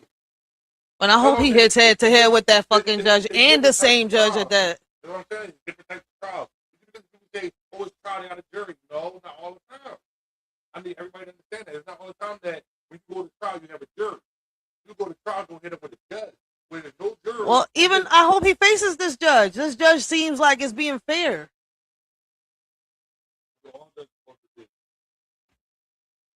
Fuck all this. No impartial judgment, all fair rulings, no emotions involved. That's the hardest thing for a judge because a lot of judges have families, a lot of judges have kids. So when cases like this come about, they got to set aside their emotional attachment to the case. That's one of the hardest things ever because it's like I hope he faces too much evidence. You feel it's probably worse because they've seen so many cases like this. Some. You know, I said something. I didn't say all. But it's like when these cases come about, they got to set aside everything and just listen to the evidence, the fact, the argument, and find the truth within that line and make a decision when it's a judge head up. Now, when it's a jury, the jury hear all the argument, all the evidence that was presented, and they go back there to the room and they deliberate and they say, okay, well, he's guilty. Or three of them say he's not guilty and nine say guilty. And they say it was a unanimous decision. Now, when this 5 and 6 is like, we don't know, we know, but we don't know, it's like, okay, it could be a hung jury. You see what I'm saying? So that's why some people are like, well, I want a jury because it could be a hung jury. Then now, all right, we got to keep going or we're going to figure out some type of deal. But hopefully he faces the judge then. If the judge is going to fit this and... I don't want a lot of people to get it misconstrued and not... Either way, justice needs to be served. He needs to be behind bars, something. And not no fucking 2 years like some judges be doing either. He fucking sat here, groomed that little girl, and then unalived her ass. Friends sat there and watched. Like the video I was watching yesterday that Sloan was showing, like you hear the conversation clearly. Like if you really stay quiet and listen to the background of that Twitch video, because it has 2 girls in the front pretending like they're doing makeup and all that shit, right? So in the back, you hear the people talking. And in the background, you can hear it. Oh, you killed her? It's like, yeah, me and David in the bathroom. That's a confession right there. Then a little while later in that video, if you look at the actual video, right? D4VD, he pops up in the fucking video. I was like, they were all having that conversation back there, and the girls were just talking, trying to hide the conversation. They were helping that motherfucker clean that fucking house. That's what they were helping do, clean the evidence. That's why it's so confusing. It's not confusing. This is what I realize, right? Everything gonna come to light. You gotta realize a couple things. One, technology. That's another thing. That's the first thing. The technology gonna tell pinpoint locations, conversations, deleted messages, phone call duration, recording from videos, social media, all that shit that you're talking about right now. There is a way that they're going to be able to quiet the girls, silence everything in the background, pull up that conversation, and say, "Oh well, here we go right here." That's what I said. That they got forensics for that. So it's like it's there. The confessions are there. He did a whole album confessing to murdering this little girl, and the reason why. The thing about it is all about the DA and the prosecution. That's what it falls on. Exactly. It falls on them to. But I think if the parents would fight harder, this will go faster. But they're just sitting down. That's the part you listen. And it ain't about the parents fighting. The parents can fight. It's no longer up to them. It's up to the DA and the prosecution to finish that fight for them. You understand what I'm saying? That'll they be never. Screaming all day long. That ain't gonna help nothing. They ain't gonna do nothing. It's not. Facts. I'm just telling you, it's not gonna help shit. They're gonna be in there screaming at the top of your lungs. No, that's not. Protesting is not about screaming and shouting. When people hear protest, that's why I was like, wait, what? I didn't say that. I'm not necessarily saying screaming and shouting. Meaning you out there, you voicing yourself, you putting your voice out there. You don't. Even with that being said, there's nothing that can be done. Once everything falls on the judge, the prosecutor, and the DA after that. They playing games, though. I feel as though they giving these predators too much leniency. I'm not wrong. So from my understanding, it's like they don't want to make no more mistakes like they have in the past and let people out that not supposed to be out. Well, they need to find a better system for it because this ain't it. The devices were traveling in unison. I'm going to stop you. I'm going to go ahead and stop you right there. What was it ever? Okay. That's me? Or that? Oh, yes, Miss Silverman? I'm going to keep pausing this. I'm going to kick your ass. I press play, then you say something. I was like, you take big pauses. Like, just say it all. My boss, man. Okay. That's me? Or that? Oh, yes, Miss Silverman, I apologize. We have to break just a little bit earlier. There's a judges meeting, a lunch meeting. So we'll break we'll break at this point. Sir, your order back here at 1:30 without any further orders or notice. All right, we got to talk about that. So they basically, in short, they were able to track the infotainment Tesla with his phone, corroborating that it traveled to where this passport was at, correct? Or am I missing the point here? Yeah. And so one of the things I'm going to show you, my drawing is my drawing. Okay. No, I love great it at this, but matter of fact, let me blow you up so everybody can see the drawing. Hold up, girl. Because I think this would be good. It sounds confusing when you're just hearing it, right? But he was showing us a PowerPoint. That's what we were looking at. So we were seeing everything he was talking about. So one of the things, and they'll address this a little bit on cross, let's say that this is David's house. That there he is. Boom. Mm-hmm. He was talking about 3 different cell phone towers within LA because they're trying to say, how do you know he was there? That device was at his home. Well, say this was Tower 1, like this was actually over by Culver City. This was close. Like these are 3 different towers. They put out this frequency and this arch. This is the arch he was talking about. What happened is all 3 of these towers actually have an arch intersecting. They all intersected, boom, at his location. So it was 3 verifying this is where that device was. That's why he was talking. This is why he's talking about these arches. They all happen to overlap to ping him there. So that was pretty definitive because they're like, how can you tell this is where it was and when it left. So that's when they was talking about the like 1101, 1106, 1111 pinging. It was these different towers pinging and planting him there. That's how they triangulate your location based on the Yes. towers. Yeah. Yeah. Marissa, there are people that are watching us vertically. You know how where you had the red pen? Move Yeah. the picture to the pen area. Keep going, keep going, keep going. It's going to get us vertically. There you go. Perfect. Okay, no, you're a little too far. Yep. There you go. Perfect. Yeah. So what you're showing us here is basically how maybe the exhibit was explained Yes. by the detective. That's so interesting. Joe, what do you think about this little? And each tower was in a different city? These are all within LA or LA County, but this Okay. is like further south. Say this was the Culver City area. If I don't know where I put my notebook because I have it like, but it looked like this. This could be more by a little further east LA. This would be more by West Hollywood near him. Okay. And these three towers triangulated. That's when he speaks of the arching. And the dot, this little house is David, to verify that, yes, this is where he was. So they know where he was, and then they know when his device left. Did do you have an illustration that showed what he was talking about when they went when the data traveled up 154? Yeah. I mean, basically, they showed us just like, say this was California, and I'm like, Can you see? we just had a line. Okay, we had a line that just Okay. showed a simple line of travel, like if you GPS it all the way up to Santa Maria. But Okay. what we did have is also, if you look at, and I tried to overlay it the best I could from my drawing, they show us Lake Kachuma when they're talking about these locations and where he pinged as well. And they're showing, they showed us dots of where he pinged around that area. So around where that passport card was found.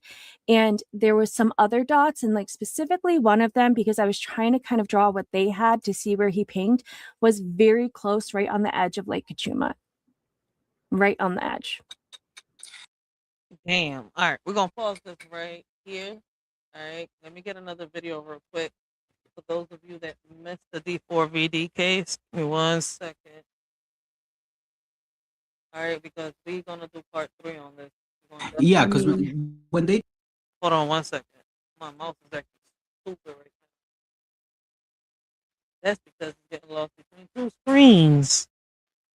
Hold on 1 second, guys.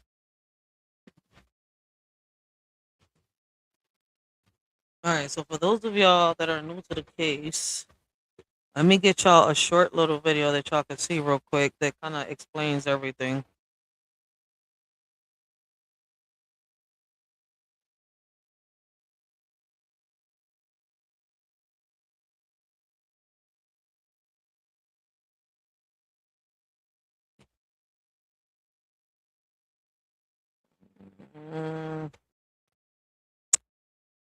Hold on 1 second.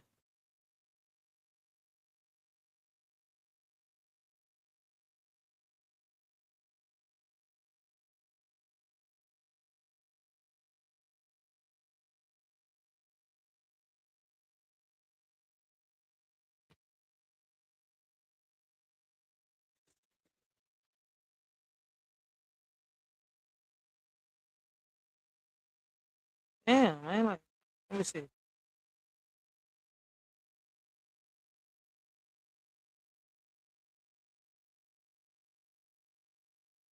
Maybe this might explain Today a little could bit. be the day we learn whether the singer David will stand trial for the murder of Celeste Rivas Hernandez. Prosecutors have spent the morning presenting more graphic evidence. Eyewitness News reporter Madison Weil has been following the case. She joins us live from downtown LA.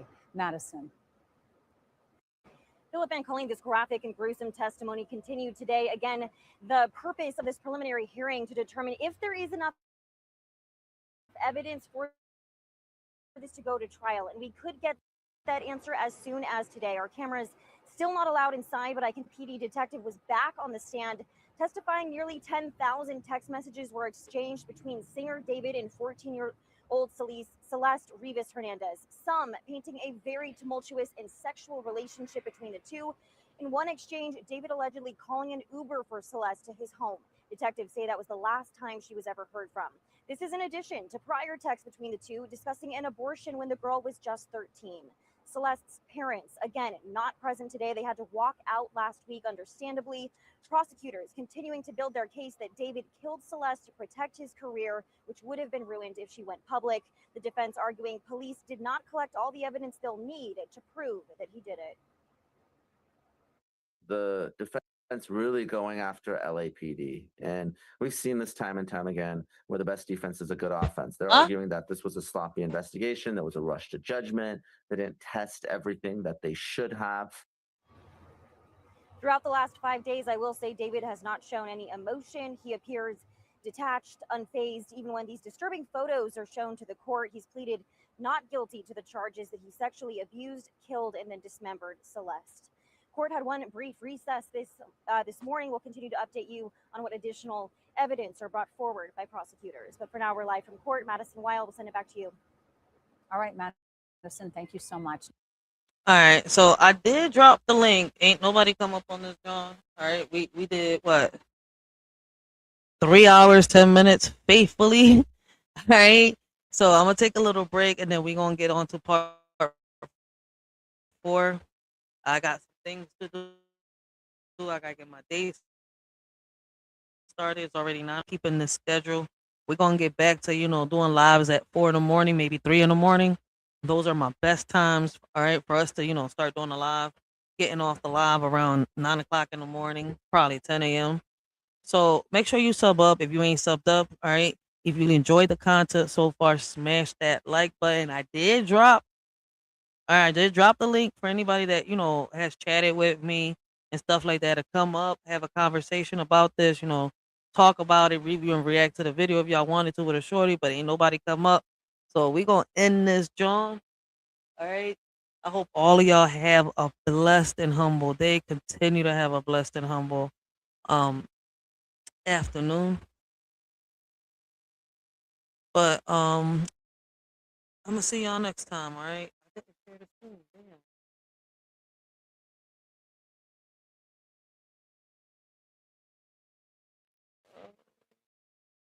I'm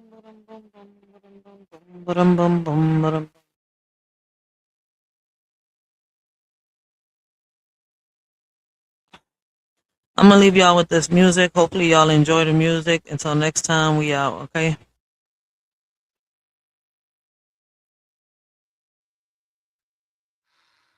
Writers for life. Yeah. Sometimes a smile is the heaviest thing you gotta carry out here. You see the surface, but they don't know what's really going on underneath. Listen. In the silence of my pain, I'm out here wearing a mask so bright. I be laughing and fronting, but it's a whole lonely fight. My heart is heavy as shit, yeah, I'm just choosing to smile, hoping somebody sees the real, even for a little while. I show up every single day with the tears behind my eyes, capping like I'm totally fine, but it's a whole disguise. Inside, I'm really breaking down, yeah, inside I cry, the weight of the sorrow hitting deep where I lie. I'm out here screaming silently for someone to see the pain gripping my soul. Come get me and set me free. If you see me out here smiling, just know it's a whole guise beneath the surface where the storm of all them cries lies. The heart is feeling never, just praying for a sign, for someone to notice and read right between the lines.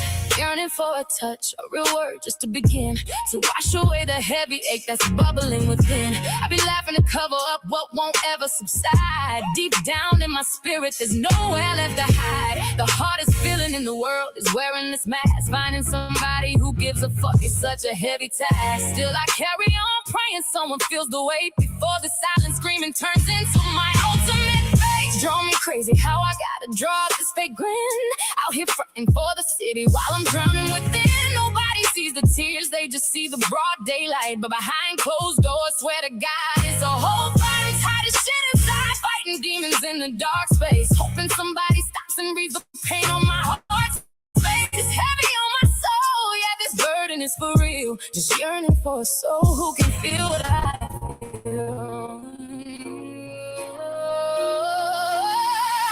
I'm straight, losing my mind, screaming out at this empty room. This whole performance is breaking me.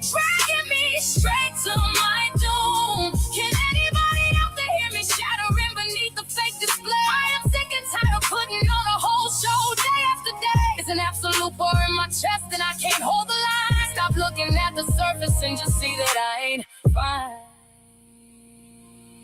My spirit is fully fractured, the armor is snapping in half. I can't even force the breath to fake another shallow laugh. The agony is choking me, clawing straight up through my throat. A whole tidal wave of misery completely sinking my last boat. I'm completely stripped raw, standing naked in the freezing rain, begging for a single soul to recognize this absolute pain. It's a living nightmare suffocating underneath this heavy frame. And if I finally disappear, you know the mask was all to blame. My chest is giving out, I'm fully collapsing on the floor. I can't front, I can't fake it, I can't take this show anymore. Rivers flow. Look at me bleeding out right here in the front row. I am literally begging you to hear the desperation in my breath. This quiet isolation is a slow and painful mental death. Pull me out the dark before the shadows swallow me whole. God, please, somebody come and save my shattering soul. Just notice me beneath the grin, beneath the skin. The storm is rising. Yeah. If you see me smiling tomorrow, just know it's still a whole fight. Still screaming silently, still waiting for the light. Writers for life. And that's on everything. North Philly, baby. We out.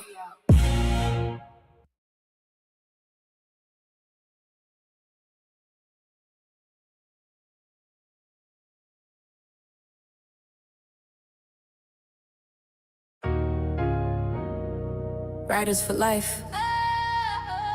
HP, baby. Yeah, look, I'm watching a shift, the air getting heavy. Listen, I peep the atmosphere, subtle change in the breeze. Their presence lingers long, bringing me to my knees. Like chameleons in the garden, they're hiding in the light, draining all my energy while they're cloaked in the night. They show a genuine smile, yeah, they act like they care, but a toxic light is burning underneath the glare. Envy lurks in the shadows of a crafted disguise, leading the way to a spiritual demise. It's a calculated game, and they play it with ease. A web of deceit that'll bring you to your knees. It's tough to walk away when the envy consumes, leaving us rough in these empty rooms. Invisible poison, spirit feeling cold, trying to break free from the lies they told. Is it real? Or just a carefully crafted mask? I'm searching for the truth, but it's a heavy task. I feel the temperature dropping, my spirit is catching a chill while they're feeding on my energy just to get they feel. I'm walking through the fog trying to find my way beyond the silent poison that they're spreading today. Yeah, I'm rising up, I'm breaking through the haze, leaving all the shadows in their toxic ways.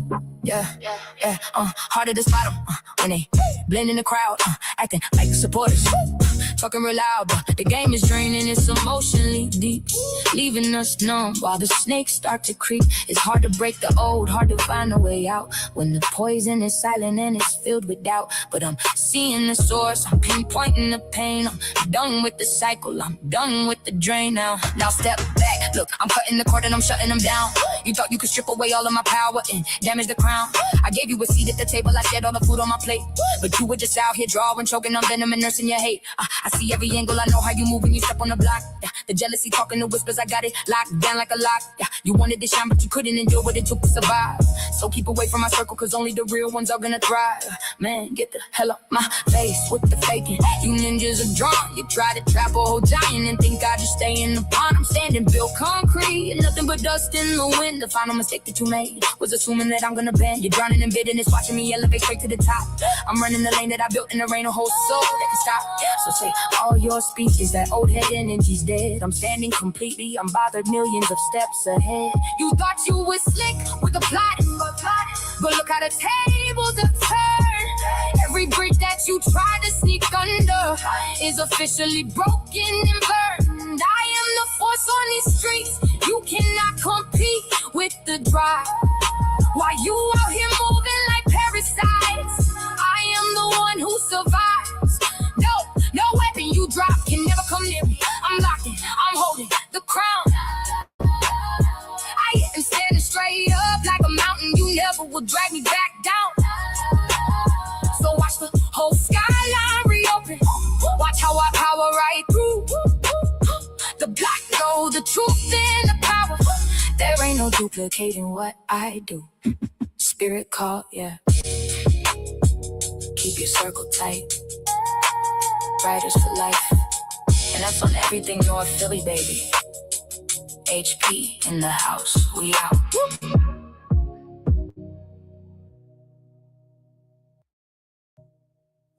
Somebody drop a spotlight on Jamaica Street.